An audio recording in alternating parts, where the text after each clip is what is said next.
Hello, good evening and welcome ladies and gentlemen to another Thursday evening of terrific racing action in none other than the SimRacing International Thursday GT3 Championship Season 11 as brought to you on the premier sim racing platform available only on PC known as iRacing.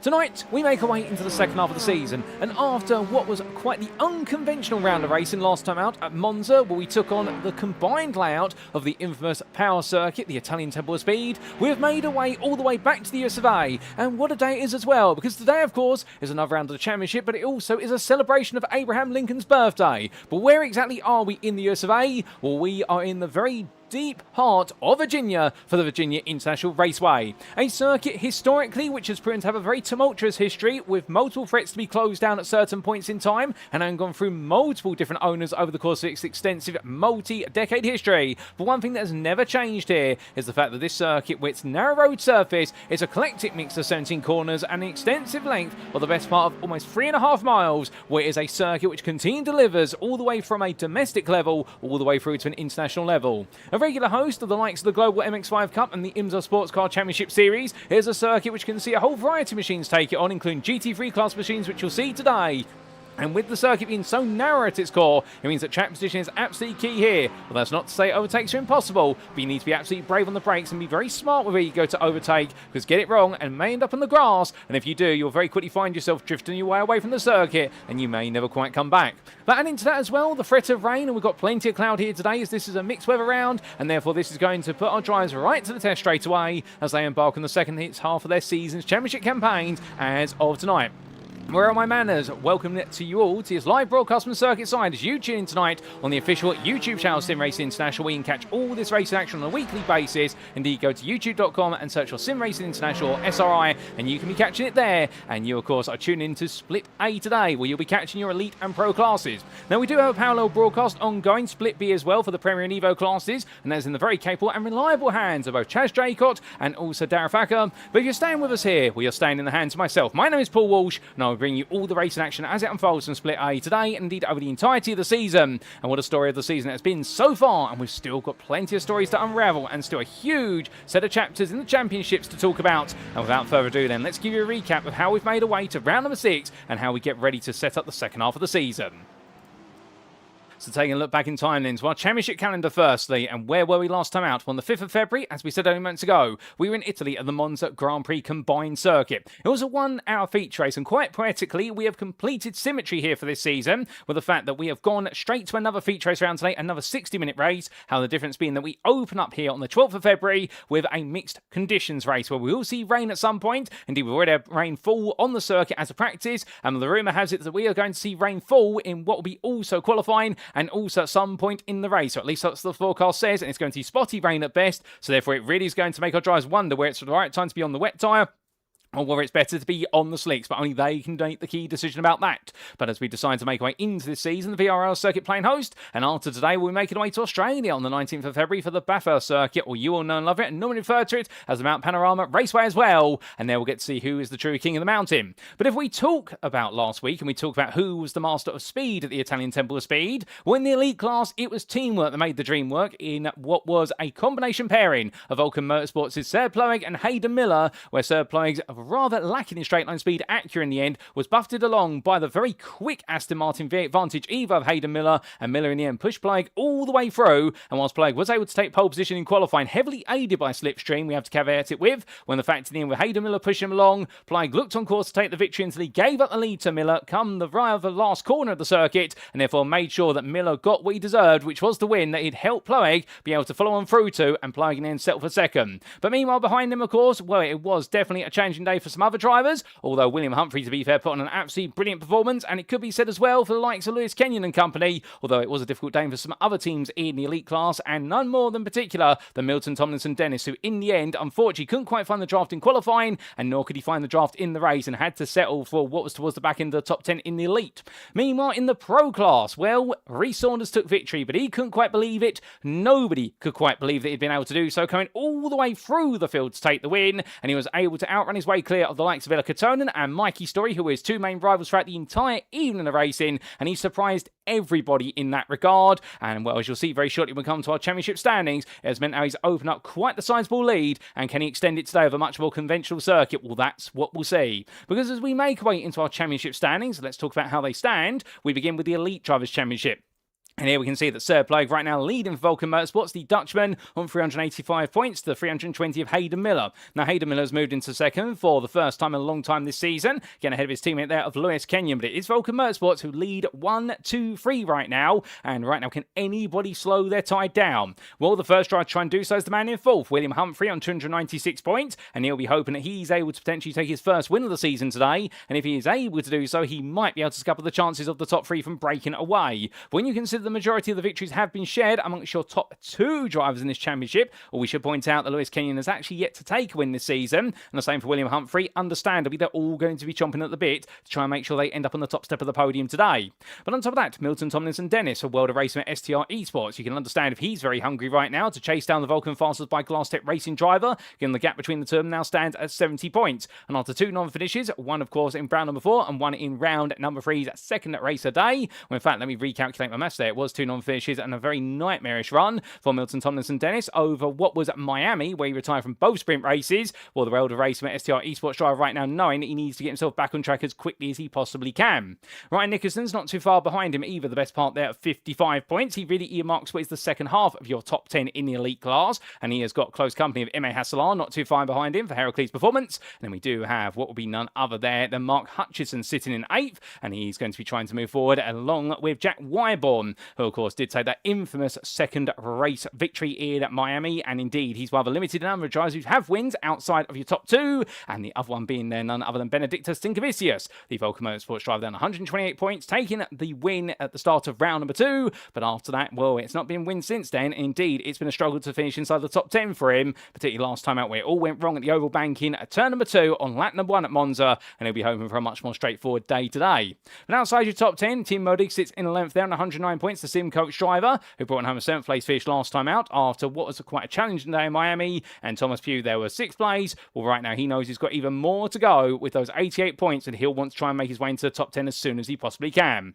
And that's how your elite top 12 starts. Well, then let's take a look at how you see what your pro top 12 will be starting with. And what we can see is Rhys Saunders right now, well, 3 wins this season and 2 second places. The Altitude 3M esports driver is absolutely charging away, and Fotis Gatios is the man who's trying to keep him honest, or at least at bay. How the problem for the split straight esports driver is, last time out it was a day of suffering at Monza, and with only a 15th place finish, understandably now the Greek driver now needs to find a way to close that gap down quite quickly, because if he does not, Villar is going to be hot on his heels for Beowulf Racing Team. And when you understand that Katonen, after taking that win in the first of the 2 races at Daytona, but since then has been able to recapture that, or he's not been able to quite, well, it does mean that with those podium finishes, he'll be very keen to make it a win here today. But the Beowulf Racing Team driver in turn only has 3 points ahead of Mikey Story for Dexterous Motorsports Kumar, who with that win, of course, in the first of the 2 sprint races at Miami, and a 3rd place last time out, albeit after a bit of an altercation with Katonen, when the two had to come in together slightly off camera, coming through what was parabolic curve.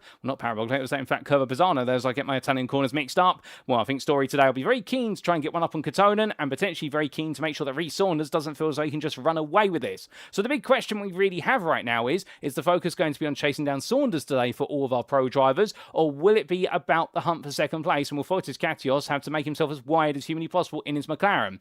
Well, Nathan Ansis will be looking to try and thread the needle into that fight, albeit he's only taken 1 podium this season and 1 other top 5 beyond that, which is of course that 5th place in the first of the 2 races at Daytona, and therefore he's trying to find a bit of momentum here. Wesley Van Rens sits a further what is 23 points behind there for 9 Pegasus Panther Racing, and right now as well having 1 podium this season and having it all go wrong at the start of the 2nd race at Daytona, where he had the jump start there and in the end had to settle for a very low finish. Well, right now he's trying to move his way back onto a high. But behind the Dutchman, by the best part there of 16 points, it's Menno Bloem for SimRacing Team Lowlands.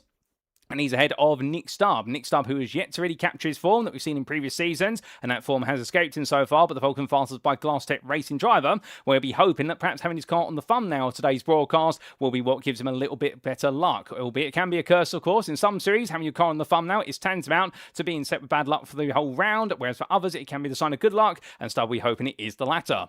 But he's in 8th. He's ahead of Jamie Bardwell by only a single point. And then from the Britain for Phoenix Racing, it's then going to be Nicholas Carlson who rounds off the top 10 there for Beowulf Racing SimRacing team. And then we do have in 11th Robin Noel Brown, who comes into this round with a drive-through penalty that must be served in the race for reaching the 10 licence point penalty threshold. And well, that means he will be going backwards at some point in the race, but he can choose when to serve that penalty. Stephen Donnelly, meanwhile, completes your top 12 there. And of course, he's looking to recapture that incredible win all the way back in our previous wet conditions back in round number 3. But as for our team standings, how do they stand coming into this round? Well, here are your top 10. And do keep in mind that we are looking at the team's championship across both splits here. So some teams will be entirely within split A, some will be entirely within split B, and others be a mixture of the two. But at the front, mixing things up across both splits, it is none other than Vulkan Motorsports by Glass Tech Racing, and their lead has been slightly cut after mixed fortunes at Monza, particularly for Nick Stubb, although Jan Osberg and Jan Nagy also having a bit of a better day compared to some of their rivals, albeit William Humphrey was hoping perhaps for a podium, but he couldn't quite seize it last time out. But it means the gap between them and second place team Dexterous Motorsports Kumar has been reduced slightly now to 33 points. But Dexterous Motorsports Kumar are on the charge here. They've moved from third to second, but close behind them is Vulkan Motorsports 2, and that being your combination group, they have Hayden Miller, Lewis Kenyon and Connor Spree. And well, with that win for Miller and also a reliable haul of points for Lewis Kenyon, understandably that team right now getting closer and closer to their ultimate target, which is hunting down the top 2. They have pulled a little bit ahead of MJK Sim Racing, who conversely are holding on to 4th place at the moment, but they do recognise the fact that a poor round right now could send them scampering out of the top 10, because look at 4th all the way through to 10th. It's 583 points through to 533. Quick mathematics says that is 50 points. It is a very small margin right now. Whilst your top 3 are starting to pull away, right now the rest of the top 10 is completely open, and that extends all the way to being outside the top 10, with the fact that you do have Darkwing Racing currently sat in 11th place. They've dropped back into 11th, and they need a bigger score to try and catch back up. But we jumped ahead to 11th. Let's talk a little bit more about the other teams still inside the top 10. Altitude 3M Esports are in 5th at the moment, and the Hutchison-Saunders pair, they are continuing to build momentum, and they've moved from 9th to 5th after a mega round for both drivers, with Mark Hutchison assisting Saunders in the end to enable Saunders to win the race in the Pro Class at Monza, but also Mark Hutchison enjoying one of his best performances of the season as a result of it.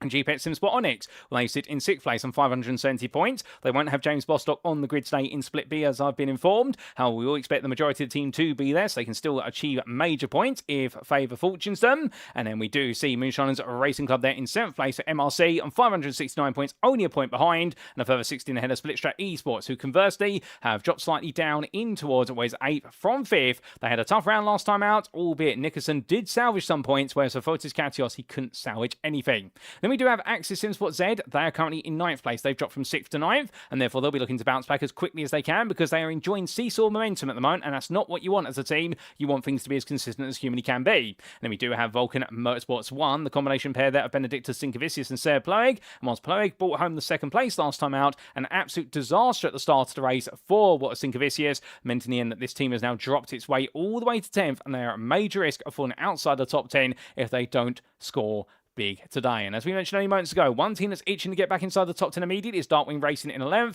and we also do have Beowulf Racing Team and Phoenix Racing Red very close behind, and any one of those 3 teams could suddenly find themselves in here the next time we check out the team's championship standings going into next round. But as we come into the present end, let's tell you about our circuit for today. It's of course the full layout of the Virginia International Raceway, the typical layout to use, albeit this circuit does have multiple layouts, and it is one of a rare number of circuits around the world where it does have 2 layouts that can be run in parallel. The full layout you see here, and what you may notice right in the centre of the diagram, is that there's a much smaller club course which can be run in parallel if so desired, or it can be merged together with this to create the grand course. But we are focusing on your typical full course layout, 3.27 miles in length or 5.26 kilometres depending on your preference units, but what never changes at this circuit, located near the unincorporated community of Alton in Halifax County of the US state of Virginia, is the number of corners. 17 of them, all laid out very nicely thanks to iRacing.com's brilliant simulator and its fantastic track maps, which we're showing you on screen. Now, the one thing that a circuit map doesn't show you is elevation change, and here you have plenty of elevation change,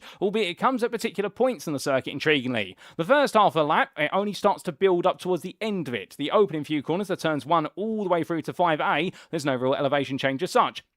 As our drivers make their way down the start-finish straight, one of the longest straights on the circuit, they'll get ready to break their way into Horseshoe Bend at turn number 1. Out of there, they'll sweep the way in towards the left-hand Kinkatu to set themselves up for NASCAR Bend at turn number 3. If you're wondering why it's called NASCAR Bend, it's because in a race, a special race in the 90s, where it was a NASCAR Legends race, or a one-off special event, multiple drivers, big names in NASCAR, all had major incidents at that corner before it took the name of NASCAR Bend, and it was renamed in honour of the fact that it seemed to be what was the dark horse of a corner for NASCAR drivers, where it was very likely they would go off, they would understeer wide at the corner or go spinning round and go into the barriers, and that's how it got its name as far as I'm aware. But should they survive NASCAR Bend, it will then be into the tight segment of left hook in towards the right-hander of turn number 5. You'd think that'd be called right hook there to go with the idea of boxing annotation, but instead it's not, and they'll cross the way out and head up towards 5A. Then it's going to be flat out as they begin to make the way up through the snake through turn 6, 6A, and all the way towards turn 7, 8 and 9, where the elevation changes now start to kick in very quickly. They'll rise to the highest point of turn number 10, and that'll be at South Bend. Before they make the way downhill, they'll plunge the way towards Oak Tree Hairpin, named after the fact there used to be an oak tree right on the exit of what's turn number 12. It has been cut down in recent years, but as they make the way out of double apex hairpin at turns 11 and 12, they'll then be onto the back straight, where they'll rise and fall. They'll go with the undulations of the circuit and the elevation, before they make the way in towards Roller Coaster Bend at turns 14 and 14A. The Virginian equivalent of the Californian corkscrew at Laguna Seca, as the drivers make the way down through the right into left at turns 14 and 15.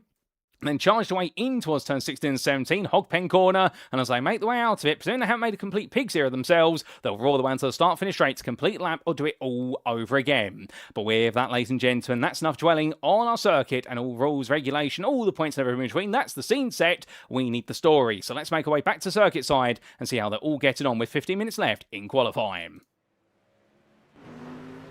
And well, with 15 minutes left in qualifying, the rain has come into full force by looks of things, and everyone has been getting in their laps nice and early. So I suspect right now this is going to be more about practice of the wet conditions, or just acquainting oneself with the wet conditions, rather than having an opportunity here to improve any further in terms of lap time. But it means we might be seeing some surprises here. Has anybody struggled in qualifying and therefore not been able to get the time on the board that they would like to? Well, one driver we definitely would look at right now, raise an eyebrow at, is Milton Tomlinson Dennis. This is not to pick on him, it's just been the run of form that he's had quite recently, albeit not of his own fault, to be fair, and a very frustrating day at Miami, understandably. But at Monza, of course, things didn't quite click together in qualifying, and in the race it limited his opportunities. And well, right now the Mercedes driver here sliding his way down towards Hogpen Bend, and as he does so, well, right now a length fastest, maybe the best he's going to do overall and in the elite class. Once he comes on towards the timeline here, now it's going to be all about the practice, because I do not think we're going to be seeing drivers get towards the 55s in what will be a wet qualifying session. Those are more times reserved for what will be dry conditions here, but everyone has now definitely got the wet compound on if they didn't before.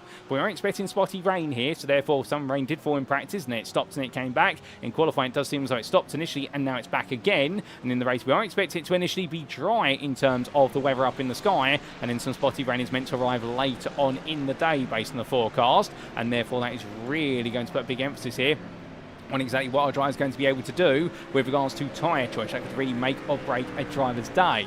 But as we do say hello in the YouTube chat there to none other than Acura Baye, who is cheering on none other than Glass Tech Racing, particularly Nick Stubb. Is Stubb out there at the moment, I hear you ask? Well, he's not currently. He's currently parked up in the pit lane. There he is. You can see his Ford Mustang parked up with his headlights on. Dead centre of the camera there, just ahead of Tseard Ploeg's Acura NSX Evo 22. And we also do say hello there to Fino Kister, who said, Fino Kister, I should say, who says, up the Beowulf boys, and that in reference to Beowulf Racing. And well, where exactly are they at the moment? Can we provide you with some Beowulf Racing cars? The answer is no, we can't. Well, in fact, yes, we can, but it's parked up in the pit lane, so it's not moving right now, and that is none other than Villa Catonen there, parked towards the forefront of the pit lane. He's currently the 6th fastest in the Pro class, and well, we look forward to seeing what he's going to be able to do in a Porsche that should be able to handle itself very well in these wet conditions.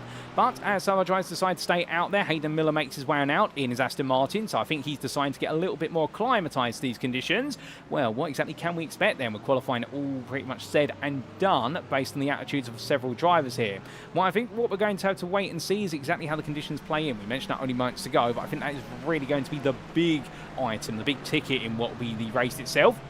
But it's also going to lead to some very interesting points on strategy, because understandably, if the circuit is potentially drying up as we go into the race, and we expect dry conditions or no rain falling initially, but there will still be water on the circuit, I'm not expecting, and I don't think anybody can expect that this rain is going to be shifted in time, because we do have quite a bit of standing water, despite it being spotty rain. Well, the gamble will be, do you start on a dry tyre if you think you can get the tyre temperature and make up the pace, and then can you survive on it to get to the pit for when the rain arrives, if it does arrive, and as a result of that, can you then switch to the wet tyre and do it all in a single pit stop? Because keep in mind, of course, with the fuel loads that drivers are expected to take in these cars, we do normally expect when they come into the pits, they'll change what is about 1 or 2 tyres, as that's a BMW spinning off the road. That's Tseard Ploeg, who made his debut last time out, and he goes slipping off the road there at what will be South Bend. He falls onto the grass, and we'll talk a little bit why about touching the grass is not a good idea here at VIR, as I stumble over my words, goodness me. And well, as Edvardsen gets himself back together, he had a stumble of his own.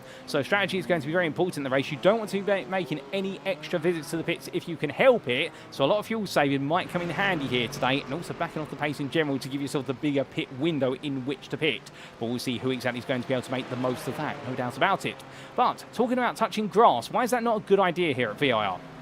Now, in general, at any circuit which does have no runoff area and just has plenty of grass, it's not a good idea to touch the grass because you're meant to stay on tarmac with these cars. That's obvious, but the reason why it's so significant here at VIR, what you'll notice in most of the spaces where there's grass surrounding the circuit, the grass does verge away and goes away from the track surface in terms of elevation. So when you fall off circuit and go onto the grass, particularly through here, for example, coming through Hogpen into the final corner, what ends up happening is essentially you will go onto the grass and the car will naturally be pulled downhill away from the circuit, and it can take you an extended period of time. Whereas at some circuits where there's no elevation change between the grass and the tarmac, it may take you 5 to 10 seconds to recover the car. Here it can be doubled if not tripled, and that's the thing you've got to be careful of. Such as going off here at turn number 1, it's actually slightly downhill as you make your way off, and it becomes more and more pronounced the deeper you go away from the tarmac. And that is going to be on the minds of our drivers here, in the fact that one small mistake off the road could be very costly, and that's before you consider that with the amount of rain we are seeing falling, the grass is going to be marshalling effectively, and well, when you get caught in the marshalling, you're going to struggle to get yourself back on circuit with these tyres or not. But as we do see Edvardsen make his way on through at the right-hander at turn number 5, where he's currently trying to follow another driver around, and we will get on board while our drives very shortly to give you an idea of what it's like to deliver a lap around here. In fact, I think today we are going to be riding on board with Tseard Ploeg as he takes us around for a flying lap of the VIR full course. So making his way down into turn number 1, following the car in front of him as it goes a bit deep. As he rolls on through, that's Mikey Story right in front of him, and Ploeg right now coming out to the right-hander, and from Horseshoe he'll now make his way towards NASCAR Bend. Here, keeping the car nicely in the middle of the road, not touching any of the curves here in the wet, and onto the brakes nice and early, about 150 metres of corner apex. Tiptoeing his way through NASCAR Bend, and now in towards left hook. Onto the brakes once again, you can see the car siphoning around, sliding left, right and centre as he hits some standing water. Now for the right-hander at turn number 5, and as he exits 5A, very shortly he'll be flat out now all the way up through the snake, or as close as possible to flat out. In the dry, he'll be absolutely blasting it up here. In the wet, meanwhile, it's going to be a lot harder, and that's before you consider now he's got a lot of spray in front of him, which is going to make visibility even more difficult. But still, into 5th gear here, lifting off the throttle as he now makes his way up into the pass at turns 7, 8 and 9. Completely unsighted there with the spray. My goodness, this is going to make it really hard when we go racing, on that open lap in particular. And then coming into South Bend here, braking very early, about 100 metres from the corner. And down the hill he goes in towards Oak Tree. Now, normally they brake about 100 metres and trail brake in. Here, Ploeg is going to brake about 125 metres, trail braking and drop to 2nd gear. And he rolls the car out there, and Mikey Story definitely struggling right now to get his braking points lined up. As he makes way down the back straight, Ploeg here will be in the draft as to pick up some speed, but he also starts to see a load more spray once again, and it's going to make visibility very difficult for the roller coaster that's to come. But going down and then up over another rise and then down into a small depression. Well, now he'll get ready here to go uphill and brake his way into Roller Coaster Bend, braking using the markers on the right-hand side, braking about 300 metres on the corner. But there it finally is, now coming in towards that right-hander. Down the hill he drops through turn number 15 and all the way through now in towards Hogpen. First at 16, the left-hander here, where he's going to need to lift off the throttle and take it easy. Then brakes nice in the straight line down to 2nd gear and now exits on out. There's a car off the road there. Not quite sure who that is. Is that Jet Wyborn is at a bit of a moment. We've waited. Ploeg's not going to stop for that. He makes his way towards the timing line, and that, ladies and gentlemen, is a lap of Virginia International Raceway's full course in the wet, brought to you by Sim Coaches at Tseard Ploeg. And then he makes his way to the grass for a brief moment. I think it's just the lack of forward visibility is absolutely hurting him. But that's very important information he's now picked up. And the fact he's starting 6th, which will be his season best qualifying performance, he won't be too upset about that. He'll be very happy to be starting that 3rd row of the grid, and that's going to give him quite a bit of a buffer and give him an opportunity of some huge points here today. Meanwhile, we do look to Brandon Dyer in his Acura NSX Evo 22, and as he does make his way in towards Roller Coaster in the 158, well, we look forward to seeing what he's going to be able to do here. Currently the 5th fastest of everybody, with Hayden Miller just only a small margin in front of him by the best part of what was in the end 4 attempts. But in these conditions, that means very little, and it does seem as though the conditions have completely served to mix things up. But if it's worked out well for some drivers we don't normally see qualifying towards the front, including Ryan Nickerson, who's going to be starting second at this rate with a 55.856, only 3/10 of Tseard Ploeg's pole time. Well, what does this mean for drivers who have perhaps struggled? Well, we need to firstly praise in the Pro Class for Tseard for Split Track Esports, of course, changing to the Ferrari as of our previous round, moving away from his much-loved McLaren, and as he makes his way on through the left into right, well, right now the number 90 driver, understandably in his Ferrari 296, had to get used to it in Italy last time out, and the Tifosi weren't too happy about how he performed, but he'll be hoping he can impress them today. From a world away, he's not on the European continent, nowhere near Italy, but hopefully from the other side of the world, he'll be able to make the Split Track Esports Tifosi proud there in his Ferrari, and will he be able to do so? Well, he's doing everything right so far to be able to do that, as is Ryan Nickerson. So Split Track Esports here with the Italian Stallions. Well, understandably, they'll be thinking to themselves, this could be a very good day for the individual drivers and also in the team's championship. Carl Roy, second fastest right now of your pros in 9th place, and then Matthew Jordan for Gassed Up Motorsport. Well, he's looking very good at the moment in 3rd of the pros, 10th overall. And I did have a brief chat with team manager Matt Gatter after the previous round, and we had a chat earlier on this week, and well, after all the praise and hype that we built up for them, it really was not a happy day at the Monza combined circuit. It all went wrong for both of their drivers, and today they are back once again, both Matthew Jordan and also Augustus Dablavicius, and they'll be hoping that it's going to be a much more straightforward day in the office today and that they'll be able to notch some major points. Well, Jordan, it's looking very good for. Meanwhile, for Augustus Dablavicius, meanwhile, the Lithuanian driver, should say, he's not quite having as strong a run. He's currently 30th fastest overall, 15th in the pro class. But that's perhaps not the biggest surprise when it comes to our classes. Perhaps one of the biggest surprises in the pro class in particular is the fact that we do have none other than Jared Love all the way down, as we just left our Gassed Up Motorsports machine going to the grass there. But Jared Love is all the way down in 32nd at the moment, or 17th in pro.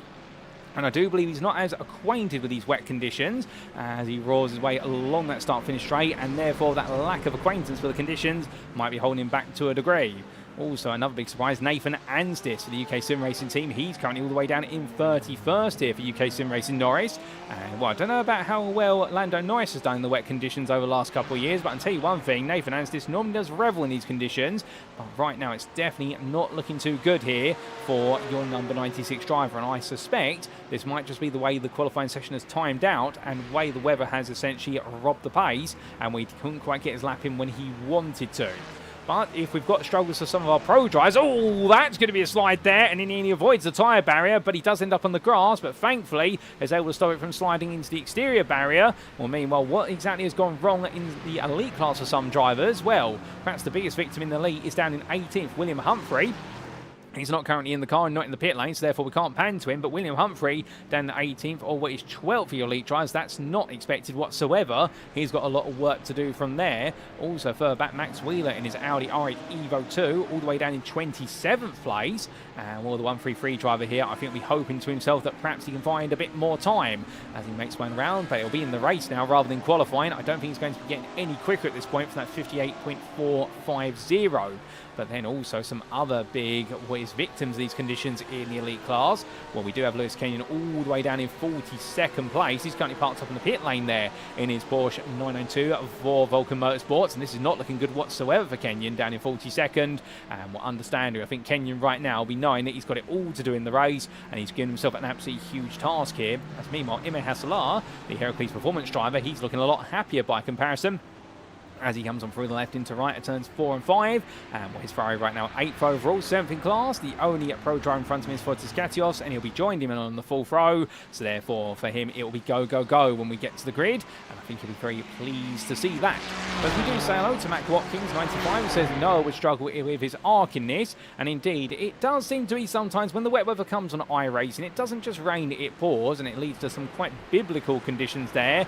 Well, the fact that we've got the spotty rain still definitely showing the fact that we're getting top-ups every so often, but I suspect if the spotty rain does come in very short bursts and comes at a very low frequency, we won't be seeing too much of it, and we will naturally see the circuit start to dry. The only other thing to keep in mind, of course, here at VIR is the fact that this circuit does have some moments where the road surface naturally slants, and as it does, it causes water to flow away, but also there are several instances where you will see water pool. For example, in the depressions here down the back straight, we will see multiple instances where standing water begins to form. Also oak tree hairpin, and that can be difficult. And as always in these wet conditions, the aim of the game is not to drive on the racing line, it's to drive on the line where there's the least amount of standing water, and therefore you don't end up sliding off the road. And coming down here for a roller coaster in towards Hogpen, you can see the standing water there on the inside versus what is a much clearer circuit on the outside, as Haslar demonstrates what happens when you do put your left-hand side tyres onto some standing water coming down through turn number 16 and coming out of the corner there, very sideways, trying to get the power down. The Ferrari spins on around, hits the barrier there, the rear of the car comes flying off, and he's going to tow to the pits immediately there, and that's how quickly it can go wrong, ladies and gentlemen. And well, understandably, he'll get that mistake out the way now in qualifying, so he doesn't have to repeat it in the race. Now, some of you might be asking at this point, well, given the conditions and given the fact the fuel tanks in these cars can normally quite go long, what does that mean for the pit stop? Well, we do have a mandatory pit stop. Drivers must come into the pits at some point in the feature race over the course of the 60 minutes you'll see here today. They cannot no-stop the race, even if they think they can, because of the amount of fuel that's being consumed. And the thing with wet conditions is you use a lot less fuel compared to dry conditions, because you're no longer accelerating as aggressively for as long. But what it might mean is some teams right now and individual drivers will think to themselves, well, actually, if I just save the fuel, I can literally just come into the pit and immediately leave. As long as they park up the car, as long as they get it into the pit lane, park in their stall, they will be deemed to have done a pit stop. There is no mandatory requirement on the pit stop in its nature, just that they must come into the pit and must be stationary in their box. But if they can do it, in terms of doing it on a single tank of fuel on a single set of tyres, well, good luck to those drivers, because what they can do is just come in, sit there for literally what is a tenth of a second, and then pull away if they've got the reaction times. But without further ado, ladies and gentlemen, qualifying is complete, and this man, Tseard Ploeg, seems to have taken pole position in elite and overall, and absolutely delivering here in more conventional conditions where he was praying for the rain in his post-round interview last time out. And in the pro class, it is Fontes Gatios who's taken the class pole 7th overall. But as we now head to the warm-up period, we're going to take a bit of a breather, and our drivers are going to get a bit of a breather from these conditions. But sure enough, in approximately 5 minutes time, we will be heading to the grid for our one and only race here today in round number 6 of the championship.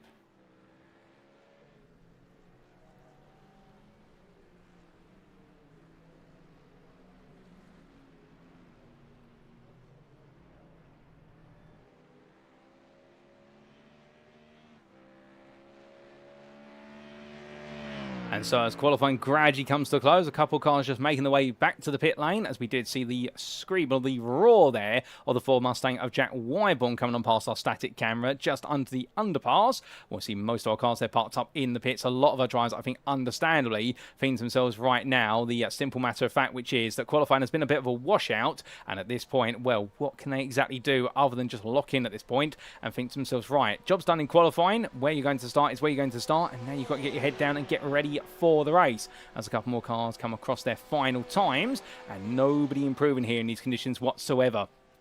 But indeed, as more cars come into the pit lane there, we're not too far away from that 5-minute warm-up period, which is there to give our drivers a bit of a comfort break, and it's also there to, of course, enable our drivers to make last-minute setup changes to the car. And also, it's a bit of a grace for you guys and girls tuning into home, and also here for us in the commentary booth, albeit we are well stocked up on H2O, liquid refreshment. And well, I can promise you one thing, ladies and gentlemen, the roof of my commentary booth here at the VIR circuit is not leaking right now. Indeed, it's very steady, so I'm not getting a top up on my water glass as we go through the racing. Indeed, we've got plenty of water in. If you haven't got yourself liquid refreshment or a bucket of popcorn, or indeed a snack of your choosing to see you through the race and what will be the excitement, we definitely recommend it. You do it now, if not shortly, because in approximately 5 minutes time we head into the grid and you won't want to step away and miss a beat here at VIR. But as a couple more drivers just make the way on past there, everyone just setting on down now, and I think it's just the last couple of drivers on whereas essentially cool-down laps coming on in. Well, it has definitely been a bit of a challenging qualifying session for so many. And, well, right now we wonder which way the skies are going to shift here. So we've got another couple of cars heading towards the line, including Shibot Cardozo just coming across the line there. And, well, very shortly that warm-up session will get underway.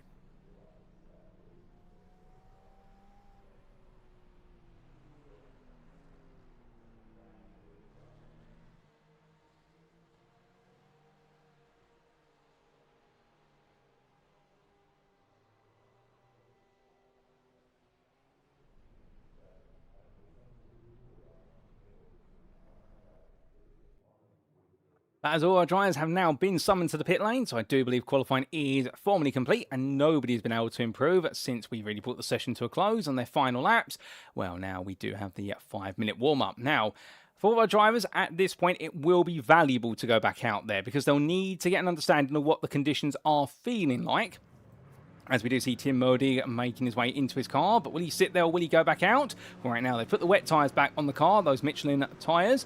And well, as he gets himself set to make his way back out, Thomas Pugh, meanwhile, is going to brave it first and foremost. But as he tiptoes his way up towards turn number 1, the Axis and Sport Extra right now, what he'll be looking for here is not lap time, he'll be looking for just how wet the circuit is. Because they will be told, all these drivers, they will be guided as to whether the circuit is highly wet, moderately wet, lightly wet, very lightly wet, or is it now starting to dry, etc. But they'll need to go out on the circuit to actually understand where the circuit is wet versus where it's dry potentially, and where the dry line is forming, where the puddles are, etc. And that's what the reconnaissance laps will serve to do. And again, just to remind you, in terms of weather, we are not expecting rain until midway through the race at some point. That's what the forecast has said, and even so, it will be spotty rain. It will be light rain at most. We are not expecting an absolutely biblical downpour, which we have seen in some of our races in previous seasons necessarily. But right now, Thomas Pugh, as he makes his way on around, well, understandably, unlike what was the Portimao circuit a few weeks ago, he'll be hoping that we don't see the weather get any worse than that. Indeed, we'll want to try and steer clear of that, because it definitely was very challenging conditions there. And well, a few of these drivers also saw very challenging conditions, of course, at Daytona in what was the second round of the UK SimRacing GT3 Championship on Sundays, hosted by SimRacing International. As well, Stephen Donnelly there gets it wrong, and behind him, well, in front of him I should say, now behind him was the Aston Martin going off the road there, and well, both drivers getting it very wrong, but that was the Aston Martin of none other than what was, I do believe, Mark Johnson, I think, getting ready to be collected by Stephen Donnelly's car. And in the end, the Axis and Sport wide driver rejoins, only spin round once again. A bit of a mistake there for the 88, where he's going to get himself off the road, but that's what happens when you go to the grass and then rejoin. You get dirt on the tyres, you lose all your tyre temperature, and suddenly now you've got no grip whatsoever. I think Johnson at this moment make his way back on and recognising the fact that things are not good. But also, he's decided to go out on the slick tyre. You can see that then in the timing tower, with the fact he does have the white D next to him in the timing tower. So that indicates they're on the slick tyre. Meanwhile, the W, the blue surrounded W, such as that for Reece Saunders, that indicates, of course, they are on the wet compound. So I think they're a little bit of a gamble for Mark Johnson's warm-up here, but he wants to see whether he could potentially brave it on the slick tyre, because if you can get away with it, and suddenly the circuit does dry up enough to make it viable, and it is going to be the threshold for running the slick for a period of time, well, over the course of, say, 20 minutes at the start of the race, if the first 5 minutes you're struggling, and it's parity for the next 5 minutes, and then for the remaining 10 minutes before the rain arrives, it is going to see you racing at what will be a best part of 2 to 3 seconds lap faster, perhaps, than the wet tyre, or even just a second faster. It could be worth the gamble. But then again, it depends on how you've qualified and how much you want to risk your championship, in the fact that this is our second of our mixed weather rounds, and I do believe it is what is the second of 3 wet weather rounds. The last one potentially being at Mazzano on the 5th of March in round number 9. So therefore, it does mean that all drivers here, they do have to play a bit of a gambling act, and should the gamble pay off, where it could be absolutely huge points, if it doesn't pay off meanwhile, then understandably they are going to be suffering at the expense of their rivals, who may be finding their championship is receiving a bit of a buffering. But as we do see, none other than Carl Roy make his way on around. Well, he does get a time on the board there, your number 24 driver from Scotland, and rolling his way on through. But right now, can we see an indication of anybody going to the slicks other than Mark Johnson doing that experiment? And the answer is no. I think everyone accepting that right now it is a wet circuit, and we'll see what exactly is going to be the case, because I wonder where some drivers right now are thinking about it in their heads. Understandably, they might not want to give the gig away, but they are going to consider gambling on what will be that wet tyre versus the slick tyre. But as Anstis96 says there, this is going to be interesting. That's Nathan Anstis down in the pit lane, and I hope you're doing well, Nathan. Even though qualifying perhaps hasn't paid off the way you've wanted it to, but I'm sure you'll keep us engaged and guessing as to what your strategy is going to be.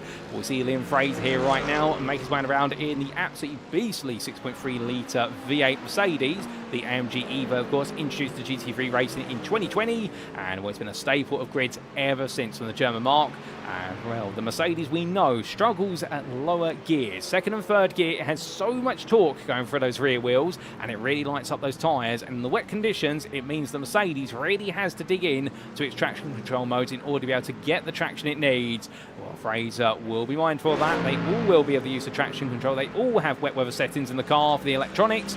Without further ado, ladies and gentlemen, who is going to be the driver or drivers who will master the changing conditions there at VIR? It's time to find out because it's time for us to head to the grid and see how they all get on for 60 minutes of racing here in round number 6. And this is, of course, Split A's championship campaign.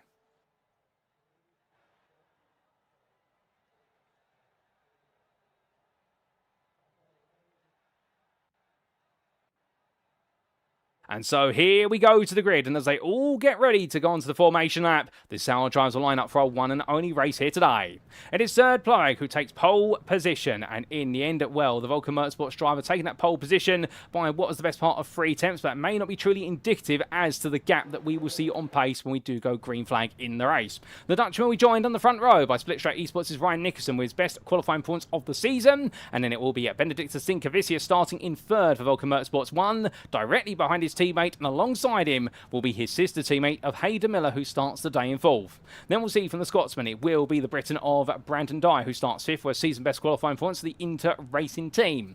He'll be joined on the 3rd row of the grid by Tim Modig for Sim Coach, the Swede there, who'll be smiling with that performance, a season best qualifying points of his own. Then we do have your first pro driver, pole position, his first one of the season from qualifying for Fotis Katios there for Split Straight Esports. Well done to the Greek driver, and then taking that pole over his class teammates by only his class peers, I should say, by the best part of a 10th, no more than that. But between himself and then the next pro driver, it will firstly be the elite of Ime Hesselar for Heracles Performance, and then we do get to Kyle Roy, who'll be starting 9th, 2nd of your pro drivers, America Group M Academy. Matthew Jordan, he starts off here 3rd in the pro class with that 10th overall. Well done to him with a brilliant qualifying performance. And outside that top 10, it's going to be Milton Tomlinson Dennis starting at 11th for World of Racing at STR Esports, and Mark DeVries will join him on the 6th row of the grid there for SimRacing Team Lowlands. Then we'll have in 13th Thomas Pugh, not quite the qualifying points he wanted for Axis and Sport X, but came relatively close to the top 10, head of none other than Nicholas Carlson there for Beowulf Racing Team, and well, he'll be happy with that performance, indeed, moving on up. The same can be said there for Dan Edvarton in 15th for Relentless Racing, the Dane just ahead of his fellow Nordic driver. Indeed, it is a Nordic trio there, in fact it's a Nordic quartet, because we do have Jesper Svensson for Heracles Performance in 16th, and then we do have the other member of Beowulf Racing Team, Ville Katonen, starting in 17th place there, and what can he do? One of our main staples in the Pro Championship. We look forward to seeing him in that 39 try to show us. And then do see William Humphrey starting in 18th for Vulcan Fasters by Glass Tech Racing. Not the qualifying points he wanted. He's got a lot of work to do for the 9th row of the grid. Head of site Anti for UK SimRacing Hamilton, and also Menno Blown for SimRacing Team Lowlands, who'll complete your top 20. Outside that top 20, 21st, it is going to be Liam Fraser there for Moonshines Racing Club, ahead of none other than Mike Barber. And it's going to be for the Quakemas Motorsport driver, a day to remember perhaps, or will it? Because he'll be in the company of Nick Starr for Vulcan Fasters by Glass Tech Racing and Wesley Van Ren for 9 Pegasus Panthera Racing, who line up on row 12. Round number 13, it's going to be Mikey Story for Dexterous Motorsports Kumar, ahead of Connor Spree for Vulcan Motorsports 2. And then we do see behind them starting 27th in his Audi R8 Evo 2. It is Max Wheeler for Phoenix Racing Blue. Joe Sparrow starts 28th for JST Racing, ahead of Schubert Cardozo for Inter Racing Team. And then it will be in 30th place, none other than Augustus Dabelavicius, the Lithuanian driver for Gastup Motorsports. Had it all go to the grass at certain points in qualifying, but can he keep it on the tarmac in the race? 31st, we'll have Nathan Anstis for UK SimRacing Norris, ahead of Jared Love for DC Motorsport. The lack of practice in the wet costing Love time, but hopefully now he'll be on time in this one. Ashley Cooten begins at 33rd for Relentless Racing, just ahead of Jack Wyburn for MRC 495, both of them qualifying well down the order, with Ross Young for Dexterous Motorsports Zemex and Reece Saunders for Altitude 3M Esports on row 18. Row 19 is going to consist of Danny Phillips for Dexterous Motorsports Kumar, ahead of James Howard for Dexterous Motorsports Zemex. And then completing the top 40, we will have Matthew Bacon for Sim Coach and Axis Simsport X's Chris Jennings. Outside the top 40, starting 41st, it is going to be Mark Johnson for Axis Simsport Y, and then it will be alongside him Chris Jennings for Axis, well, not Chris Jennings, it will be Lewis Kenyon, as I misread the grid, for Vulcan Motorsports 2, and he is your lowest of your elite drivers, just ahead of Jamie Bardwell for Phoenix Racing Red, and DNR Esports' Frank Buyerson. And then we'll have on the final 4 row of the grid, David Hutchison for Axis Simsport X, and Adam Baker for LS Racing, and last but not least, it will be Stephen Donnelly completing your 47 car grid.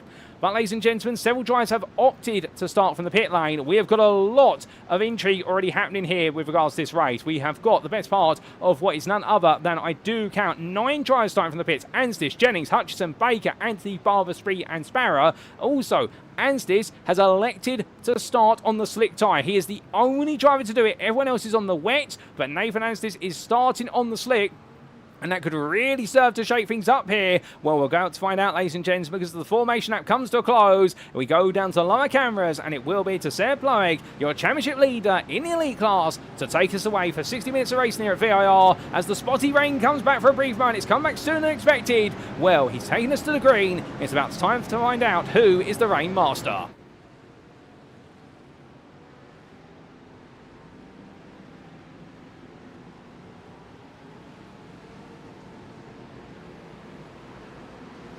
And it's lights down, away we go here for round number 6 of Split Age Championships. They've roared the way away. Tseard Ploeg there gets a good start for Vulkan Motorsports 1, but behind him you can see Ryan Nicholson immediately going to the middle of the road, going defensive. But into that braking zone, all drives right now are really having to test the limits of what their wet tyres have got as they all come down. Small spray, one car going slightly wide there, that's Nicholas Carlson, but he rejoins in the Beowulf Racing Team Lamborghini, and as he does so loses a couple of places, but they're all through the opening couple of quarters so far, it looks like, as they get ready for NASCAR Bend. And as they do, where's your leaders making the way for it? Nobody wants to run out wide there as Kyle Ray slightly steps wide, but he doesn't make a mistake. We think there's been a bit of an incident for Jared Love, Danny Phillips and Matthew Bacon further back. We'll try and get a replay of that when we can, but all the field right now continue to tiptoe their way on through, and it does look as though right now all the drivers are acclimatised into the conditions very well. And Jack Wyborn, he's already up 7 places in towards 27th, and right now he's trying to make even more progress here for MLC 495, not just because drivers have not started on the grid, but also that he's made up some ground. He's still holding off Ashley Cooper, who's right behind him, as a relentless racing driver is trying to play hot pursuit. But James Howard and Lewis Kenyon are right there between. As they get ready to head up the hill here, well, right now all these drivers for the first time with the amount of spray coming off the cars in front, this is going to make it very hard, as we do see one car going straight on there. There's Max Wheeler for a brief moment, going to the grass and just cutting an apex. Meanwhile, Nathan Anstis has towed to the pits. The gamble of starting on slicks has not worked out for Anstis, so he's made his way back to the pit lane, and therefore he's going to have the wets put back on the car, but that's going to cost him a lot of time. Meanwhile, Tseard Ploeg is already starting to run away here at the very front of the field ahead of Hayden Miller, but Ryan Nicholson has dropped behind Miller, has dropped down to third. So Miller has found his way on past, and in Fotis Katios, your pro pole sitter, he's up to 4th place already. Now, understanding for Fotis Katios, he does start these races very quickly normally, but I do wonder whether potentially right now he just needs to dial it down a little bit, given the fact he does have quite an advantage over his pro peers. He doesn't need to do what he normally does here today, which is try to run away with things right at the start. He's just got to take his time with this one, but of course it's a habit, and we can't blame him for it because he's led to some absolutely spectacular driving. Meanwhile, we do see here Benedictus Sinkevicius chasing after Katios, and well, he's in 5th place. And after one lap, it's Ploeg, Miller, Nicholson, then Katios, your pro leader, Sinkevicius, followed by Dyer, Hasselard, Modig, Tomlinson, Dennis, and then we do have Matthew Jordan, who rounds off the top 10 there, second of your pros, head of Edvardson, but hold the phone because we've had a bit of an instant further back, and then there's a bumper right in the middle of the road. My goodness, well, hopefully nobody collects that, but they all make their way onwards. Well, what exactly has happened to lead to a bumper being in the middle of the road, I don't know, but Kyle Roy has dropped a long way down, son. He's all the way down to 24th. When he started towards what was the back end of the top 10. So for Kyle Roy, we're not quite sure what's happened there. We will get a replay of it very shortly to explain, but definitely there's been some question marks at the start of this race, and despite the fact it was a relatively clean open lap from so many drivers, but things have gone wrong elsewhere. Stephen Donnelly still fighting as he looks around the outside of Jamie Bardwell, and one of the Mercedes AMG Evo driver right now putting the car right in the middle of the road and says, no can do, sir. And Danny Phillips is now getting close to him. Remember, Danny Phillips opted to start from what was the pit lane, and well, in doing so, the Dexterous Motorsports Kamar driver, there might have been some sense in the madness there as he goes up the inside of Donnelly, coming out to turn number 5. Now it's going to be too wide through 5A, and well, Donnelly's going to give him all the space of the day because there's no way he's making that too wide all the way through as Donnelly takes a lot of apex curb. And Stephen Donnelly in him does collect the car. Phillips gives him the space just in case, but nice move there from Danny Phillips. And meanwhile, Matthew Bacon and Mark Johnson now, they're battling side by side. And up the rise there, Bacon will get ahead of Mark Johnson before they start to go into turn 6, 7 and 8. So a lovely move there from Matthew Bacon, no doubt about it.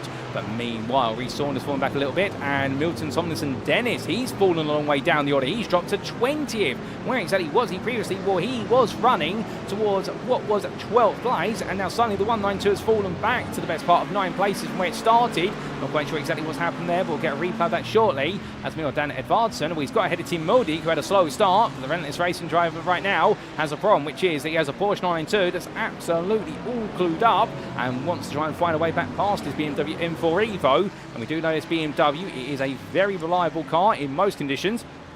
Albeit it's gone from a very sensible pair of hands. As hold up a second. That's Brandon Dyer parts up on the grass, coming down into Hogpen. He's gone around the InterRacing team trying. He drops all the way down the order. Oh, and it goes wrong there. It goes round the Mark De Vries. I don't think there was contact there. I think De Vries getting it wrong on the corner, although not 100% certain of that. And the SimRacing team Lowlands driver from the Netherlands right now. Well, it definitely feels as though he's in the Lowlands here as he tries to get it back together. And as he brings himself gradually back onto the circuit as parallel as he can here to rejoin as safely as humanly possible. He does so, but look at the field cut up behind us. Lewis Kenyon, who started all the way down in 42nd place. He's already up to 26. So Lewis Kenyon right now is absolutely charging on. He's got Jamie Bardwell and Danny Phillips flanking him. But right now, I think Kenyon's got the job done here to make sure he holds onto that 26th, and Bardwell will just follow him through as Danny Phillips is also trying to do the same here. So Lewis Kenyon, one of the biggest gainers. Mark De Vries right now has gone to become one of the biggest losers in that running order, down from 12th all the way to 32nd and down all the way to 17th in the pro class. We're going to get a replay of what exactly happened to him very shortly,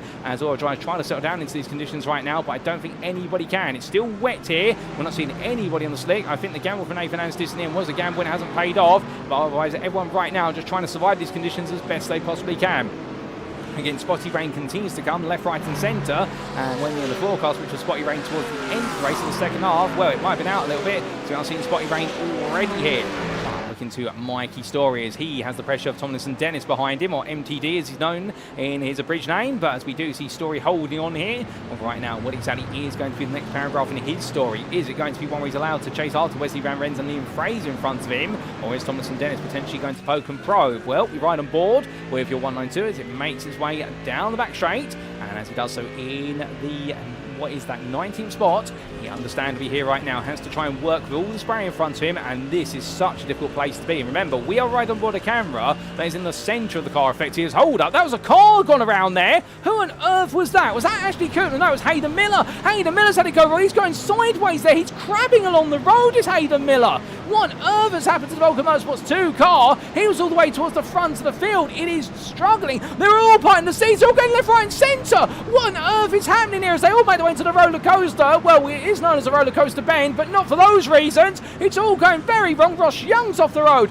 We also did see there only moments ago what was one of our other elite drivers. Couldn't quite discern the name, but they were all having to go wrong. There's Miller's still struggling to get to what is the pit lane. He's trying to survive it rather than go down lap at this point. And well, there he is, currently playing rallycross here, but understandably he's going to do everything he can to get on through here without scuppering anybody else's race. But my good lord, Sonny, all went wrong for so many drivers. And meanwhile, up towards the front, Ime Hassalan now has William Humphrey hot on his heels. And Humphrey, to be fair to him, he started all the way down in 18th place. He's already up into 8th and on the back of Haslar and Brandon Dyer. And well, Dyer, of course, having that moment at Hogpen, only a couple of laps to go. And therefore, Brandon Dyer right now needs to get things back together. But without further ado, ladies and gentlemen, before it all goes absolutely wrong for somebody else, we take a look back in time to exactly what did happen only moments ago, starting with the open lap for Jared Love.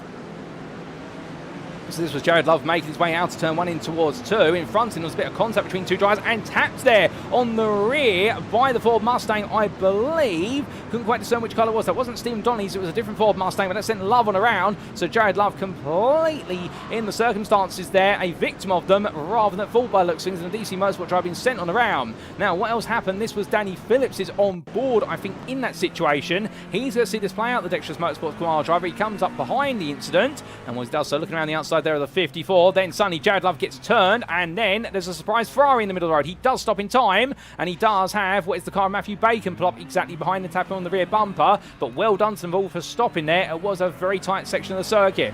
Nathan Anstis, well, he had trouble with the conditions. He started on the slick tyre, but straight away went off there at turn number 3, had no grip on the slick tyre or temperature, and he decided it was worth towing to the pits. This was not going to work out for him.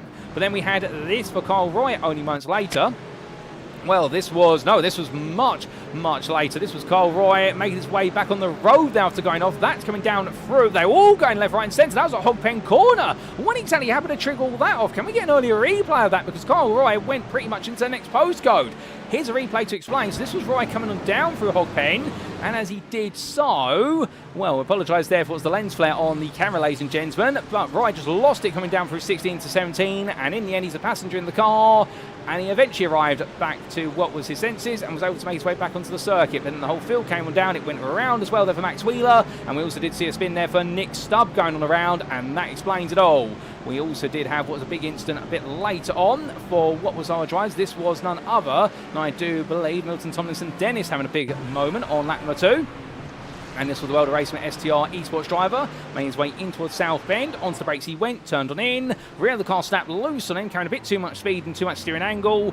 And down the hill he went, as off the road as well there went Matthew Jordan, but nowhere near as the St Vincent's driver. And in the end for Milton Tomlinson Dennis, he had to recover. He did so, but it took him a long time. And that's the point we made earlier, the fact when you go off circuit here, it takes an episode for you to be able to get back on the road.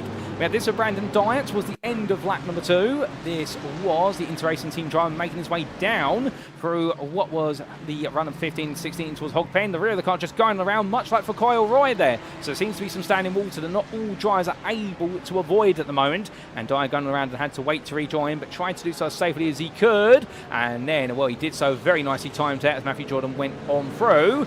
And then there was a mistake there. I think that was an error from what was Mark De Vries. He tried to go around the outside, found some water on the outside of turn 17A as he avoided Brandon Dyatt, and that's what sent him around. So nightmare moment for him.